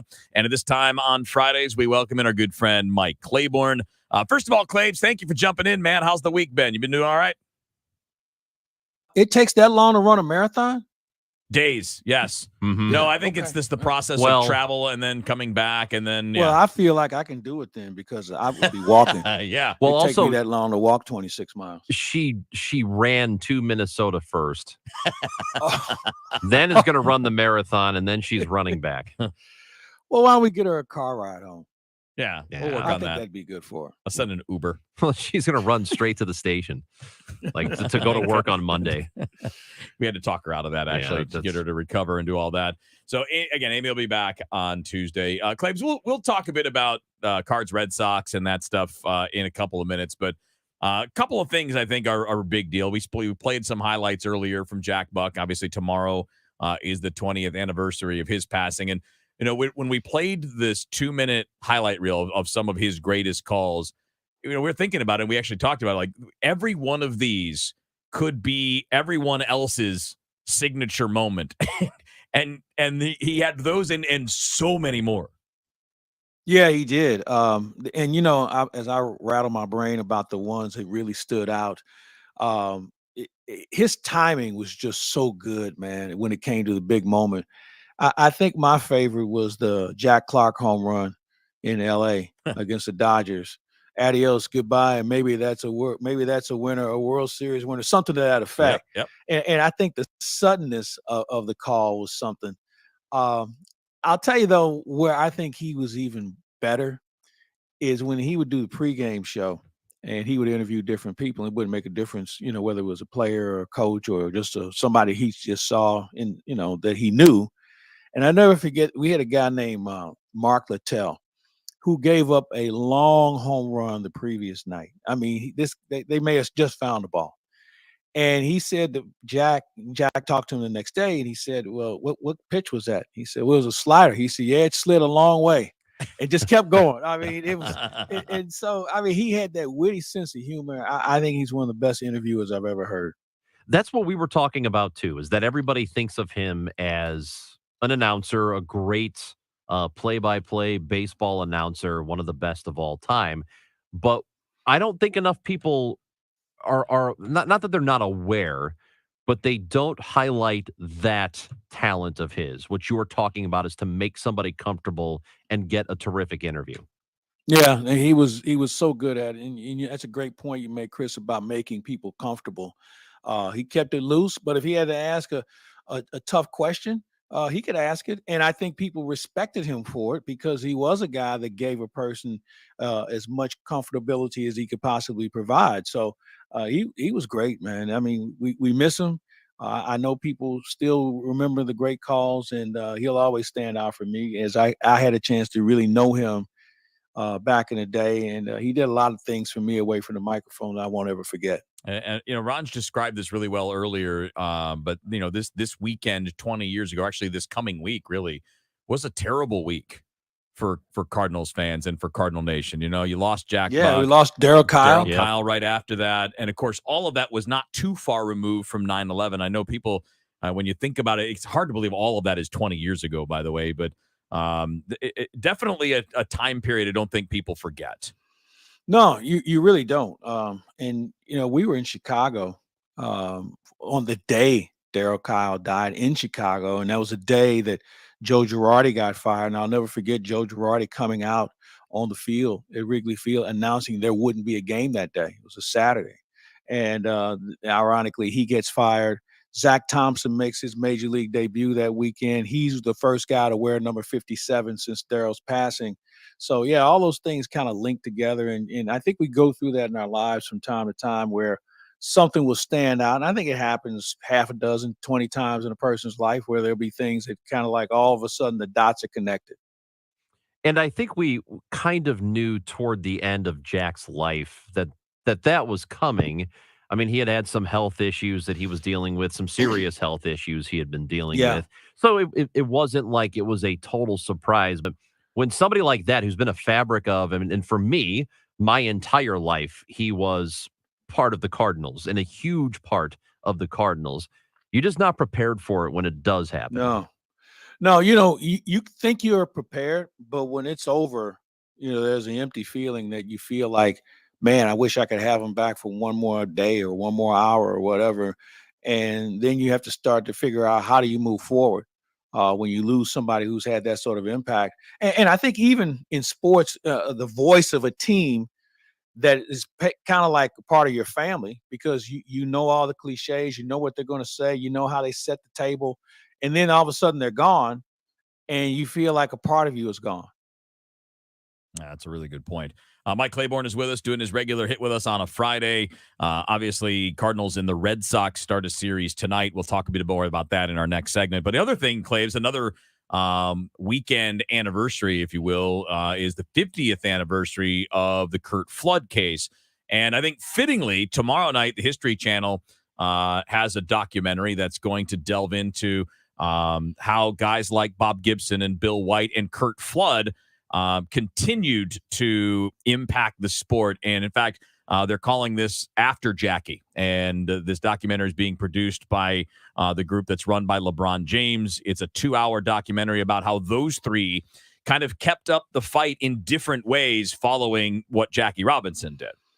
Yeah, I was fortunate enough to be part of it, and we shot this in February. I remember I was in spring training and came back, and they said it's going to take about 45 minutes. All right, I'll come back to St. Louis for 45 minutes. It ended up, we sat down, I think it was like 2.5 hours. Wow. And, just peeling off different layers of just what the Cardinals were all about. I know that they interviewed a ton of people. I know Jack Flaherty's in it, Ken Griffey's in it. There's a lot of different people that are in this thing. And I'm really happy with how apparently things have worked out, because it premieres at the Tribeca Film Festival today, I believe, right, and the African American Film Festival in Miami. And I was talking to somebody who's kind of in that line of people who are involved in that sort of stuff, and told me they think it has a real good chance of being nominated. So I'm excited to see it. I want my significant was like, hey, we ought to have a watch party. I was like, did you ever see Lethal Weapon 2 when they had the little watch party for Danny Glover's daughter? She was doing the commercial. Oh, yeah. And then it's suggestive, right? Isn't that what happens? Yeah. That's right. And so condoms I was commercial. like, yeah, exactly. I said, this could be the all-time dud. So I don't know if I want to be around anybody for that. So I'll find some quiet place to check it out. Yeah, looking forward to that. And clearly those are prominent players in St. Louis history. They're guys that we've heard with, on like all the live at Shannon's over the years and things along those lines. But those stories are super important, because it wasn't just like everything was fixed and fine after Jackie, which is the idea here, right? After Jackie, the fight continued. And with Flood, I mean, he didn't win and it didn't benefit him, but his step changed sports forever. There's no question. Every player you see today that's making these millions and hundreds of millions of dollars when their career is over with have him to thank because he took on the system. He lost in Supreme Court, but at that point, owners knew that we can't take another one like this. I mean, the next guy might have an even better case.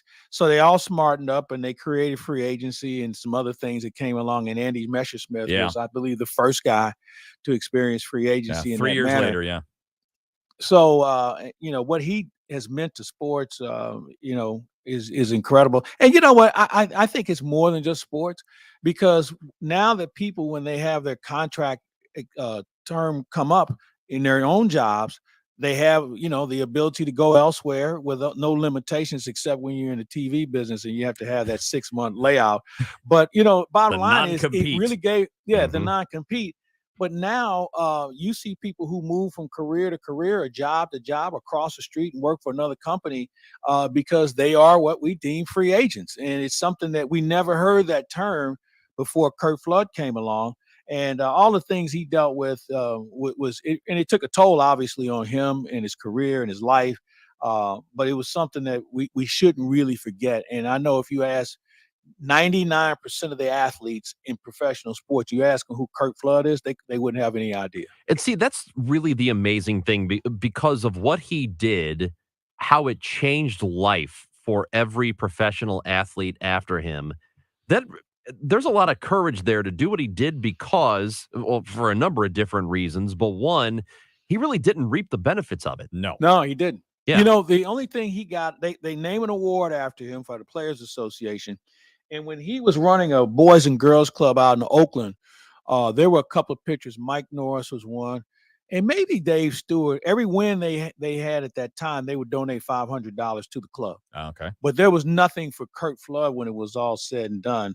And I'm of the belief, if Marvin Miller's in the Hall of Fame, I think there's got to be a place for Curt Flood because of what he was able to do to change the game as we know it. Now, you'll have owners that will fight that one tooth and nail, basically like they didn't want Marvin Miller in.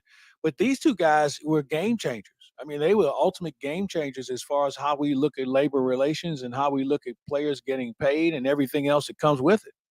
Now, I want to remind everybody that After Jackie is going to air for the first time tomorrow night, 8 o'clock Eastern, 7 o'clock Central Time on the History Channel. It's a 2-hour documentary featuring how Bob Gibson, Bill White, Curt Flood, and others continued the fight after Jackie, which is, of course, the name of the documentary. Mike Claiborne is with us. Hang on. We're going to talk a little bit about current events. We'll talk about the Cardinals and the Red Sox kicking off a series tonight right here on your home for the Cardinals, KMOX.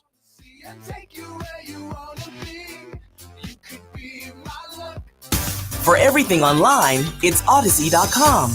Download the Odyssey app and listen to KMOX for all the news, sports, talk, and podcasts that move you. Odyssey, that's AUDACY. What will put you and your love on cloud 9 this June? It's Diamonds Direct's most amazing offer this year.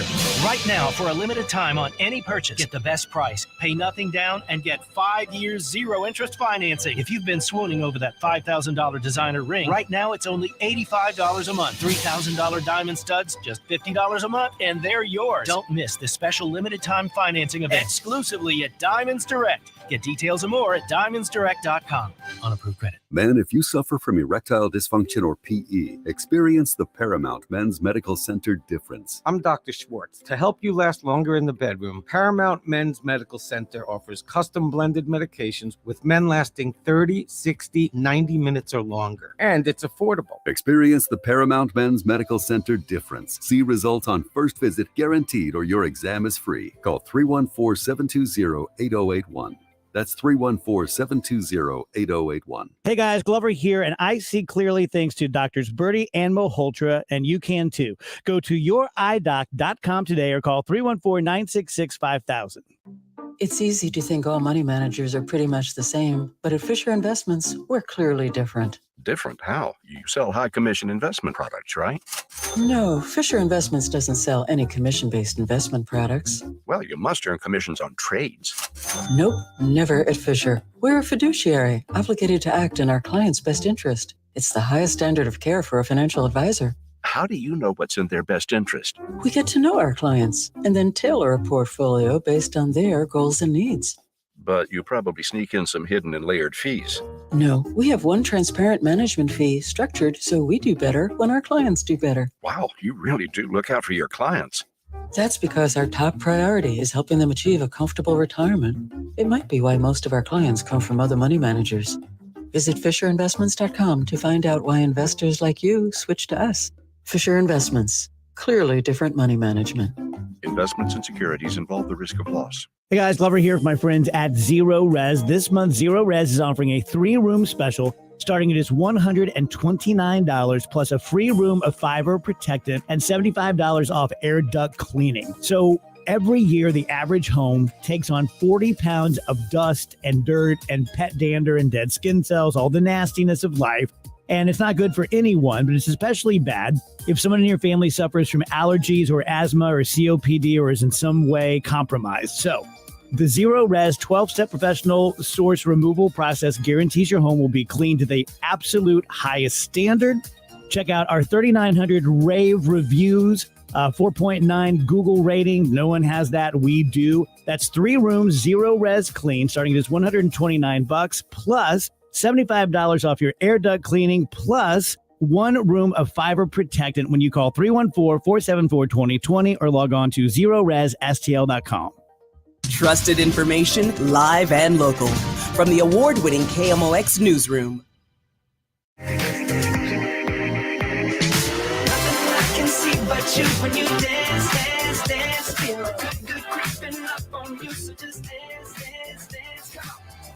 Mike Claiborne with us on the show here on a Friday. Chris Raji, Kevin Wheeler, Amy Mark scores back on Tuesday. Cardinals kicking off a 3-game series tonight that starts against the Red Sox at Fenway Park in Boston. Adam Wainwright, Michael Wacha, the starters, which is interesting all by itself. But Claibs, we got the news today that this will not be the start that pushes Adam Wainwright and Yadier Molina into second place alone all time amongst the starting pitcher and catcher duos that have made the most appearances together, because Yadi was put on the injured list today. So obviously a good pitching matchup, but that part of the story not advancing today. Yeah, that's unfortunate because he's been dealing with this basically since spring training. I think it was like the 3rd day in once he reported that his knee started to bark a little bit. But now I guess it's at a point where it doesn't give him the chance to really be as flexible as he needs to be, especially behind the plate. And when you think about Kevin, and you've caught, when you think about the squats that he has taken in his career, and you know, your body doesn't know whether it's little league or 17 years later in the big leagues. Your body doesn't know that, and I'm sure that the squats have finally caught up to him. And it's something that I'm sure they're going to have to keep a close eye on, because from what I understand, he's going to be on there indefinitely. They wouldn't even give you a timetable on how long he was going to be down. And for Yadi to be on the injured list, it's something that's perilous. I mean, it's not just a normal ache and pain or ouchie or a boo-boo or anything like that. It's something legit. And if you go back and you look at his career being on the injured list, it's always been something that we would always say, well, I would probably announce my retirement if I had that. I mean, that's how tough he is. So this is something we got to keep our fingers crossed. But you know, on the other side of the coin, we may be watching the future. Yeah. In Ivan Herrera, who's going to be activated and be part of the ball club. And this is a young man we've heard a lot of things about over the last few years. And I watched him a little bit closer this year in spring training. You can see he has tools. Yep. The question is, will he be able to understand calling games? And let's face it, you know, we'd like to have a guy who can hit a little bit as far as catching is concerned. Yeah, and that actually is considered his calling card. I mean, he's been rated as a top 100 prospect in several of the top 100s that are out there. He's the Cardinals' 4th-rated prospect. He's been a good hitter throughout his minor league career, and he's been an improving defender. So obviously, that part's going to be the more important part when he gets to the big league level. As we found out with everybody, once you arrive here, catching your defense is your calling card. And back to your Molina point, Claibs. I did a little bit of math while you were talking and I needed a calculator, so this is not off the top of my head. but he has now caught nearly 18,000 innings, 17,980 innings in his career. That's fourth all time. And just thinking about those numbers, but think about this again. So if you're averaging roughly 15 pitches per inning, we're looking at almost 300,000 pitches. Every one of those is an up down. Every one of those is a squat. Every one of those is you're getting up and you're moving down. And that's not counting what you're catching in spring training when you're doing bullpens. That's not counting what you're doing warming up your starter. Throwing the warm up. Yeah. Yeah. Exactly. I mean, so it's a lot, man. We're talking more than 500,000 times that he's had to do that up and down, and probably more like 600,000 or 700,000 times. And on top of it, if you go back just 10 years, go back a decade, the next closest guy is Salvador Perez with like 1,500 fewer innings caught. So like to be able to go through all of that, how in the world has he not had more problems with his knees? Well, I'm thinking also, what about his shoulder and his arm? Yeah. You just talk about squats. How many balls did he throw back to somebody? How many runners did he throw out? I mean, the body was not designed to play baseball. Okay. I mean, think about it. Your arm is not designed to throw over the top. Right. I mean, that's why softball players never get hurt. And catchers, we just talked about a couple of issues with regard to their body. I mean, it's a tough job. And we've been so fortunate to have so few catchers. When you think about Yachty, Mike Matheny, Tom Pagnozzi, Ted Simmons, Tim McCarver, that's it as far as regular guys over the last 50 years. Now, they've been as good as anybody when it comes to the consistency there, for sure. There's a thing, Claves, that we were talking about, Kevin and I, Daryl earlier. Porter. Let's throw in Daryl Porter. Yeah. Oh, right, yeah, right, yeah. right. We were talking about this story in The Athletic that was written by a Red Sox reporter. And the entire story is about how many Red Sox players have been affected in one way or another by Albert, by Yachty, by Adam Wainwright. I mean, you're talking not just players, but, coaches too. Alex Cora, who looks up to them, and especially Yachty, right. and Rafael Devers, who looks up to Albert, like a lot. And it made me think about how many players around the country, how many other teams have guys who see those three similarly. No, I agree. There aren't a lot. Okay. And I think that the time that these guys are spending the game, they've had a chance to know everybody, and guys, especially from that part of the world, be it the Dominican Republic or Puerto Rico, they idolize these guys growing up. And you just don't see that many guys like that people all gravitate to. And, we've heard so many good stories early about Juan Yepes and how he follows Albert around. And I don't know if you guys heard the story. Somebody gave Juan some bubble gum the other day. He said, "What are you giving this to me for?" He said, "That way you'll shut up. that way you won't bother Albert anymore." I mean, but that's the fun thing about the game, where we are fortunate to have two of the greats who want to give back, who want to make sure that the game is in good hands in passing on advice and knowledge to these young players. We've been around, or we've seen other players when their career is over, it's just over, and they didn't really care to help anybody. And the one thing that these guys are doing is trying to have as much fun going out as they can. They're going to be on a competitive team. They don't want it to end, but it will. But I really appreciate what they've meant to this organization because of their ability to give something back. Also, Claves, we need to ask you about Friday Live by Lowe's. Oh, man. That's some good stuff that you guys have to set up across the street from the ballpark. How about that? We're having some fun over there. And, it's interesting you bring it up because I was with Mike Shannon yesterday, and that's where this all started. Right. Back in the 80s, where he and I would do the show from his restaurant. And when Ricky and I were going to put this together, we decided and agreed that we will never have a show like Mike Shannon's, because Mike Shannon isn't part of it. Right. But we've had some really good guests. John Mozeliak was with us. He was on our first show, and that was as candid and as honest and as telling as I've ever heard John on the radio. And it wasn't all about baseball. No. And we had a lot of fun with him. Danny Cox, one of my favorite Cardinals of all time. John Jay's been part of the show. We've had some really good guests in a very short time.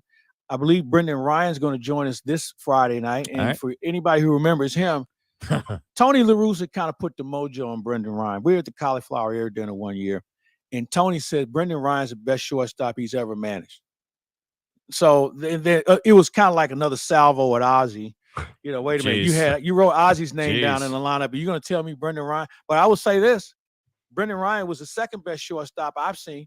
Or maybe the third best behind Gary Templeton and Ozzie. Brendan Ryan's right there. There's nothing he couldn't do defensively. Offensively was a different story. And he was a little different. You know, he might not be the first guy on time somewhere. But, man, when it came to playing shortstop, I don't know if I've seen a better one in the last 20 years for sure in a Cardinal uniform. Heck of a personality, too. So that'll be coming up after the Friday game against the Chicago Cubs on the 24th. And it's every Friday night when the Cardinals are in town playing at Busch Stadium during a part of the postgame show. Claves, thanks so much, buddy. We'll catch you next week.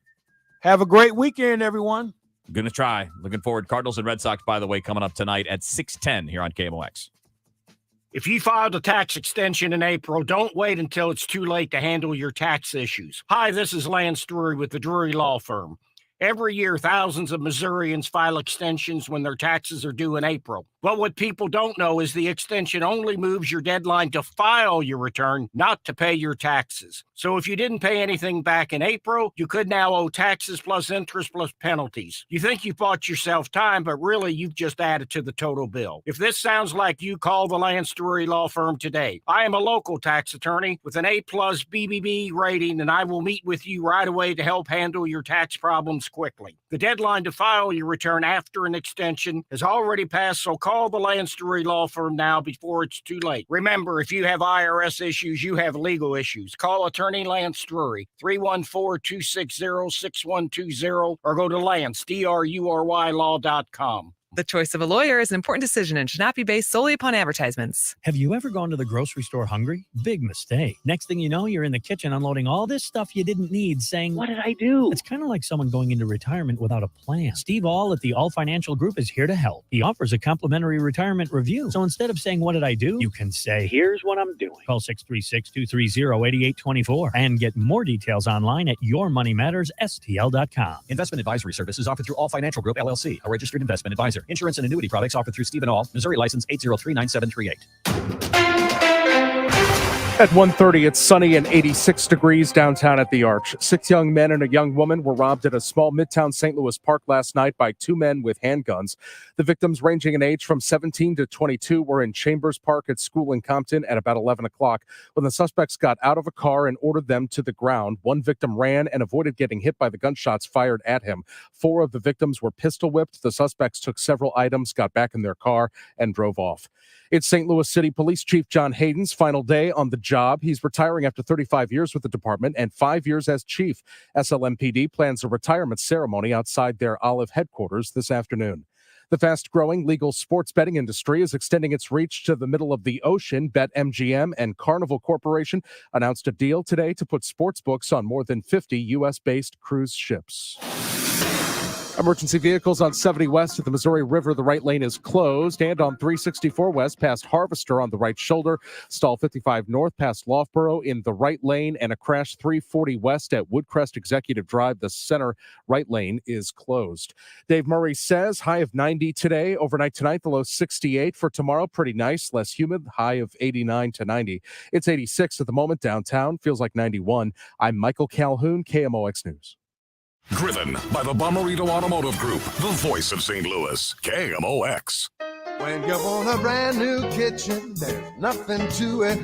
There's a brand new way to do it. 3-day kitchen and bath. I had heard about 3-day kitchen and bath. I kind of always dismissed it thinking, well, nobody can do that in 3 days. I wanted somebody who was going to come when they said they would come and, do what they said they were going to do. What I liked best was having it done in, less than a week, the whole thing from top to bottom. Nobody could believe that I really had it done that fast. They absolutely held up to every single thing that they agreed to. I especially loved the fact that I didn't have to go out all over town. The overall quality was very good. All the workmanship was so excellent. They'll definitely do exactly what they say they're going to do. There's no surprises, no added costs later. They stay until everything's exactly the way you want it, and you're done. Thanks, Lori. Check us out online at 3daykitchen.com. At 3-day kitchen and bath. Hey, it's Tom Ackerman. Join me Monday mornings at 9:50 for our new feature, 5 Minutes with Number 5. And you know who that is? Albert Pujols. 5 Minutes with Number 5. Mondays at 9:50 a.m. on the Voice of the Cardinals, KMOX.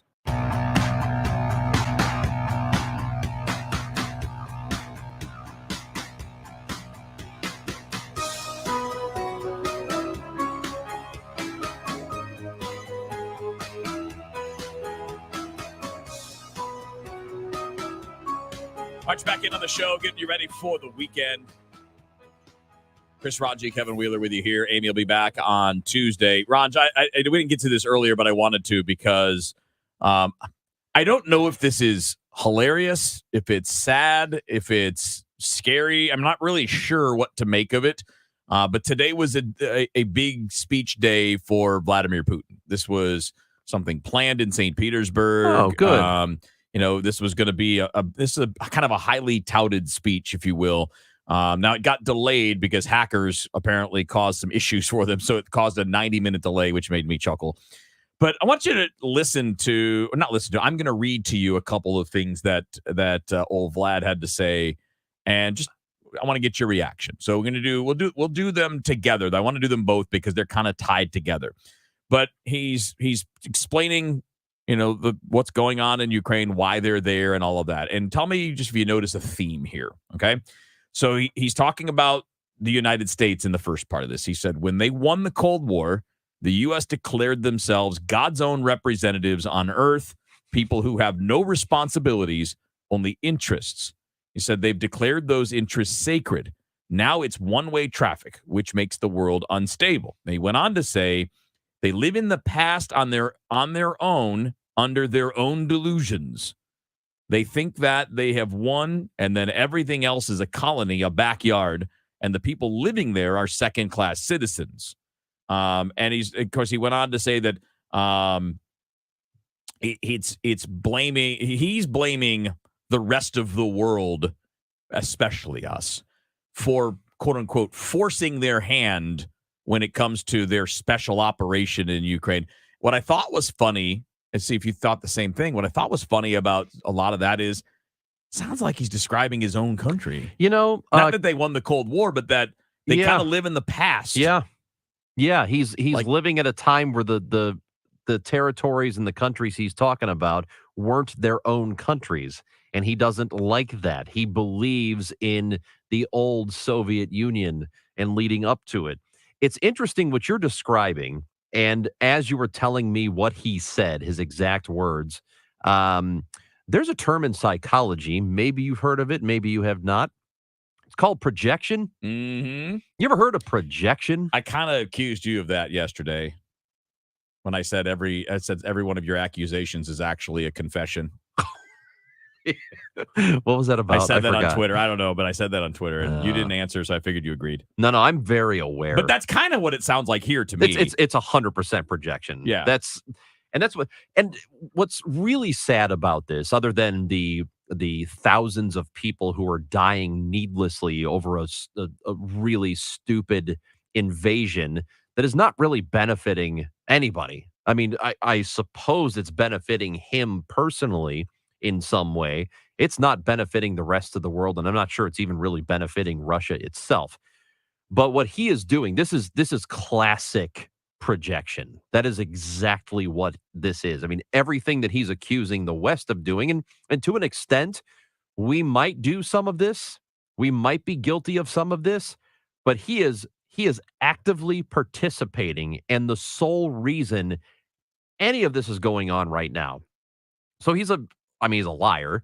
And what's really sad in addition to it is the people in that country, and I can't say it's all of them, and we don't really know what the true numbers are because there's no way to know.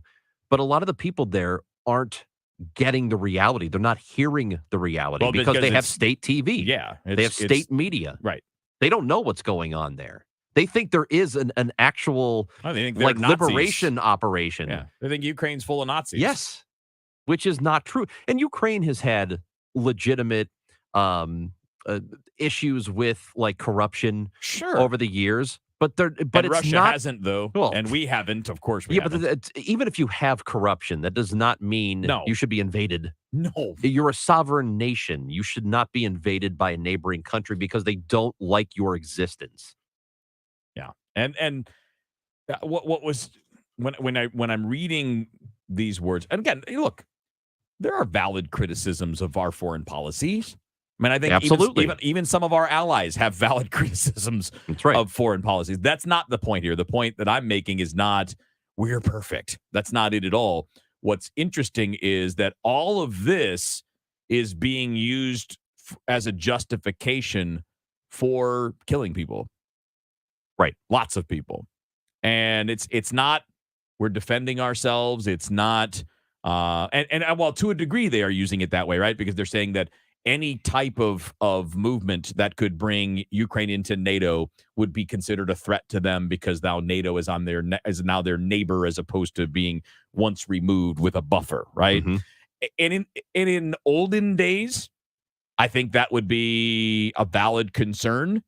It's 2022, man. That buffer doesn't really save you from anything. You know what I'm saying? Like with technology and drones and fighter jets, all like we're thinking of this. Like it sounds like that's why I said it feels like when he's talking about the past and living in the past. Right. It used to matter if it was your next door neighbor. Well, now it doesn't because you can just fly over the neighbor. You know, it's not like you have to move ground forces over there, and nobody's going to do that anyway. Which is of course why it's kind of nonsensical. Things that the world is so much different than it was in a time where that kind of geographic barrier would matter. This is exactly World War I thinking, going back to beyond that too. But Germany was insistent that the neighboring countries were going to invade them. They were positive it was going to happen. So they decided we're going to go on an all-out assault first. So they march through Belgium and they go into France.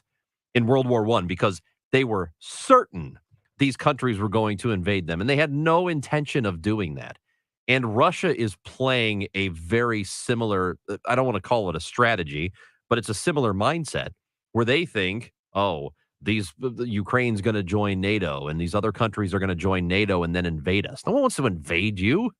Nobody wants to do any of that stuff. It's just you're looking for a justification to invade another nation yourself, kill a bunch of people, and have your own country end up on your side. And the people believe you and trust you. But then again, they've got state media, which allows that to happen. Taking this outside of the Russia conversation and outside of Putin, but looking at it bigger picture.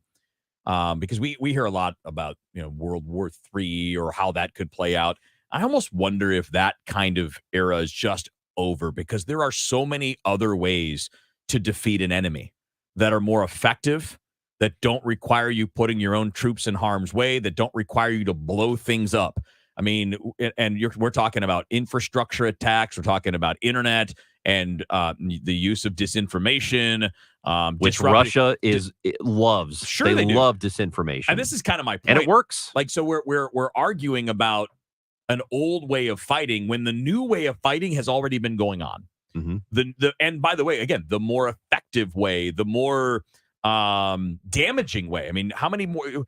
What could you do worse than ruin somebody's financial infrastructure by using cyber attacks or using disinformation to sow discontent or disbelief in reality? And I think, that's the game that's being played now. That's the game that the United States, Russia, China, and other powers in the world. And it's almost an equalizer, isn't it? Like it takes it away from tanks and bombs and who has the most soldiers and all of that. And it puts you into a place where it's much more about making sure that your people are smart and educated and understand how to start to differentiate between bad information, disinformation, and real information. And that's one of the things we see, for example, in Russia is they don't have the access to all of the stuff that's going on or all of the outside world because it's limited. Right. And it limits the ability of the citizenry to stand up and make and to kind of push the government in the way they want it to go as opposed to going along for the ride. That's not to say that we don't participate in similar activities there or anywhere else. I'm sure we do. Look, of I'm course sure we do. But this country is more ripe for it. It's ours or ours. The United States is a more fertile ground for that because we have access to so much. Correct. It's an open country. Right. Like we are. There's no filter. It's not like those two in particular who will cut off certain types of Yeah, information like so at the root. Right. Nobody gets Twitter or nobody gets Instagram. Right. You've Like got to have their version of yeah, it. yeah. So that yes, our country is absolutely wide open for that kind of thing because of how we live, and it's not inherently a bad thing. No, it's to actually be where we at are. root, But it's a good thing. It just takes some diligence. yes, it does, and I don't think there's enough of that here. No, we all could be better. Yeah. Well, not you and I. We're as good as We're it gets. perfect, of Yeah. course. Thank you. You know who could use some help?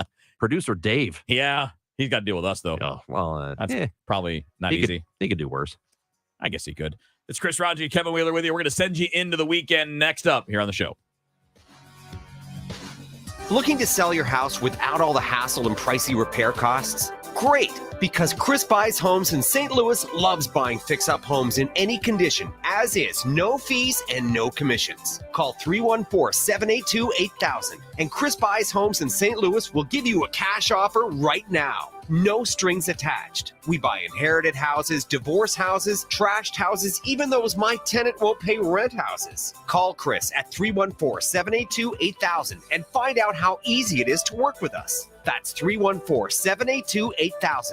Do you think your home will be difficult to sell? Easy. Our team will provide you with personal guidance through our short and simple process to turn your house into a pile of gold.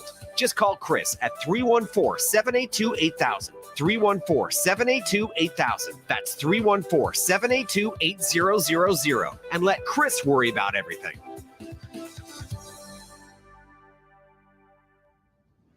CertaPro painters have powers beyond those of ordinary painters. Power of timeliness. We show up when we say we will, on time and fully caffeinated. The power of transformation. Also known as making your house look so good, your neighbors will be jealous. The power of certainty. That's your local CertaPro painters. The power of pro. Get your project started at CertaPro.com. Each CertaPro painter's business is independently owned and operated. Recent impacts with inflation, ongoing COVID concerns, and geopolitical conflict have us all and the markets on edge. Heisey Advisory Group understands the importance of having a customized strategy for retirement, especially during uncertain times, to help ensure these concerns don't have an impact on your retirement. Heisey Advisory Group is a St. Louis-based, family-owned and operated holistic retirement planning firm. Our team has defined a process that puts together all the pieces of the financial puzzle, working with all of your service providers to help develop an individualized plan that grows with you as your life changes and your needs evolve. If you're not confident that your retirement plan is on track to deliver the lifestyle you want amid historic levels of uncertainty, call us today at 314-328-4400.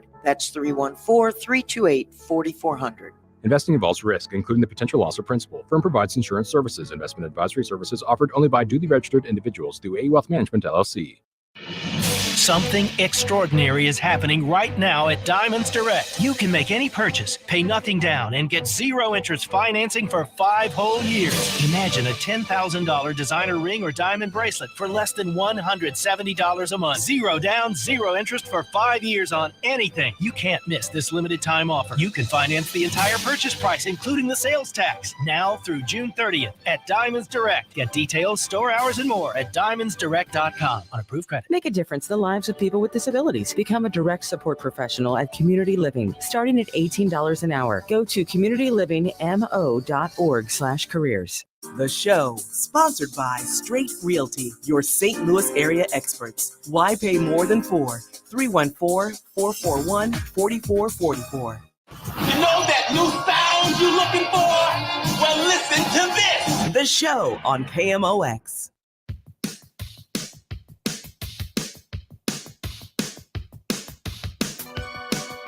All right, coming up on the top of the hour, DGS, Dave Glover Show, has you from 2 o'clock on.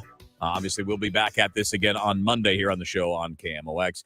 Ranj, we remember earlier we were making fun of Elon Musk because it's fun to make fun of people that are, well, let's just be honest, in much more comfortable positions than you are because it makes us feel a little bit better, right, about ourselves. But we were talking, basically what we were saying, though, is like, why does he even bother with engaging in Twitter fights and this other nonsense when you could just party all day, every day and have nothing else to worry about with the kind of wealth that he has, right? There was a story that I mentioned in tandem with that I thought was fun, which was they asked people, how important it is, how much would their life be better if they were worth $1 billion. And the funny thing was the response was simply, most people don't want to be billionaires, which I don't believe. I just don't believe it. I don't think people want to necessarily do what it takes to get there. I think and a lot of us don't have the ability to get there. But I'm just saying that a lot of those people that they asked, and it was a study done worldwide, that the vast majority of people do not want to be a billionaire, do not feel like it is necessary to get to that level to be where they want to be in their quote unquote ideal life. And I believe we are a world of liars.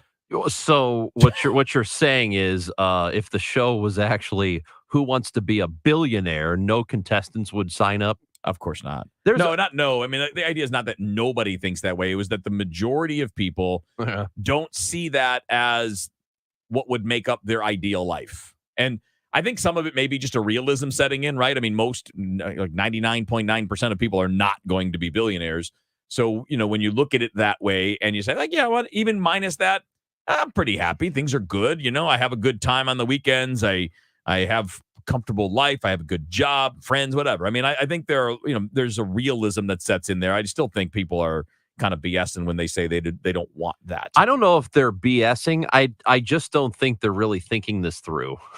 Because we keep saying that money cannot buy happiness. That's the old idiom. You've heard it for your entire life. I'd like to give it a try. I will absolutely give it a try. It cannot make you happy, but it can guarantee a bunch of things you ain't ever got to worry about. Well, that's the thing. That's what it is. It's a de-stressor. Oh, never have to worry about food, rent, any costs of anything, cost of living related, healthcare. Nothing. You worry about nothing financial, which is the source of most stress that people suffer starts financially. Like there's some personal life stuff, you've got some of those maybe things a relationship also made worse by that financial struggling. Though. But yes, there are a lot of marriages that don't work because of finances or are more strained because of finances. I just don't think I think the people who responded to this survey, they think that they have it figured out, that it's not about money and that too much of it can cause a lot of problems for you. But I don't think they really, really thought this through, because I will take it in a second. Do you think it's one of those things? Because we always hear that kind of statement, but none of us are ever going to experience. Do you think it's one of those things where you have to experience it to get it? Because I do think that the people that reach that level, there's something in their brain that they can't, that's all the gain is the game, if you will. Like getting to a target is not actually the point. It's more. The point is more. Maybe. Like because you're never satisfied. Right? And I pick on stupid Stan Kroenke about that. Like more is all that matters. It doesn't matter how much you have to hurt other people, how much you have to lie, how much you have to break the rules. More is all that matters. And that seems to be a pretty consistent trend with people in the billionaire class. So more is all that matters. They asked 8,000 people in 33 countries for this the survey that we're talking about. I would imagine that if you gave each one of those 8,000 $1 billion, I think that there's not a single one of the 8,000 that would go, "Oh, this is terrible. This is horrible." You can keep all of this money. You just keep it. That's what they're going to say, right? Yeah. And no, I don't need that. You keep it. I would like to think, Kevin, that if I were a billionaire, if tomorrow I woke up and you don't have it in one bank account, obviously, that's just not how things work. You have it in different, you're diversifying, right?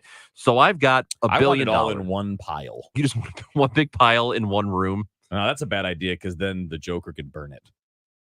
Well, you just have to not allow the Joker in your house. Okay, good point. Yeah. He would burn it too. He did. Everything burns. He did. But listen. All right, so you have that kind of money, right? Yep. You're just set up. You got a bill. Yep. All right. There isn't a thing, as we mentioned earlier, we talked about this earlier, not a thing you could do or say to me, except for like kill me, that would bother me. But you could have pretty good security for $1 billion. That's the point, is that I would have so much money, everything that you could possibly be concerned about. So your safety, fine. I got a security team. Buy an own private island and just live on your private island. I have the best. I've built the best, biggest, most beautiful wall around my house that you can't You get. built a castle. I built a castle. With I have a alligators in the moat. Yes, I have found a dinosaur. I have a dinosaur on my property because I know the Jurassic Park people and, found the mosquito and the DNA and all that stuff. So like, you can't get into my house. Like, I don't have to worry about my safety because I have a team. I have a team of people that do nothing but keep me alive, and I compensate them well. They all have a special set of skills. Hopefully. Yeah. They would. They would all be security people. They'd all be Liam And Neeson. they would all be managed by Mike from Breaking Bad and Better Call Saul. Okay. If you were that billionaire, if you had that, what would you be doing this weekend? Where would I go? What's the temperature in France right now? I don't know, but it's usually a little cooler there than it is here. I think I'd go to France. Yeah? I just feel like it. Oh, it's 91. I don't want to go to France. That's still all nice, right. though. Where do I want to go? It's 91 at 8 o'clock at night in France. Nah, I'm not going there. Yeah. But there's no humidity. So give me somewhere. You know what? I would finally take that trip to Alaska I've always said I wanted to go on. I want to go to Alaska. Do you? I want to go on one of those trips where you go on a boat and then you hopefully not near any big boats. No, I'm not near like a medium-sized boat. You get on a medium-sized boat. Well, you said you don't mind being on the big boat, right? Right. You just don't want to be near the big boat. Correct. Right. So I want to be on the medium-sized boat and look for the killer whales. Because the whales they jump out they of the breach. water and Yeah, such. I want to go see that. That's what you would do if you had $1 billion right now this weekend. Well, that's just this weekend. That's really what you'd do, though? Yeah. Wow. I'd go do that right this second. I'd go do it on, Saturday. Yeah. And then I'd come back Sunday and go do something else and get ready for work on Monday. I get ready to come in and do this show on Monday. I always get. I'm a billionaire. That's one of those things. Like I forget which. They're all kind. This happens one of those show-off movies, right? You got a movie and one of the characters wealthy, super wealthy. Like, how about we go to Florence for dinner tonight? Yeah, and we'll fuel up the jet and go. We can be there by 6. Yeah, that's what I would do. Yeah, dinner in Florence. I will listen. I will take you wherever you want, dinner wherever you want, whatever you want to do. It would also also involve a beach, I think, just like chilling. Actually, though, but like.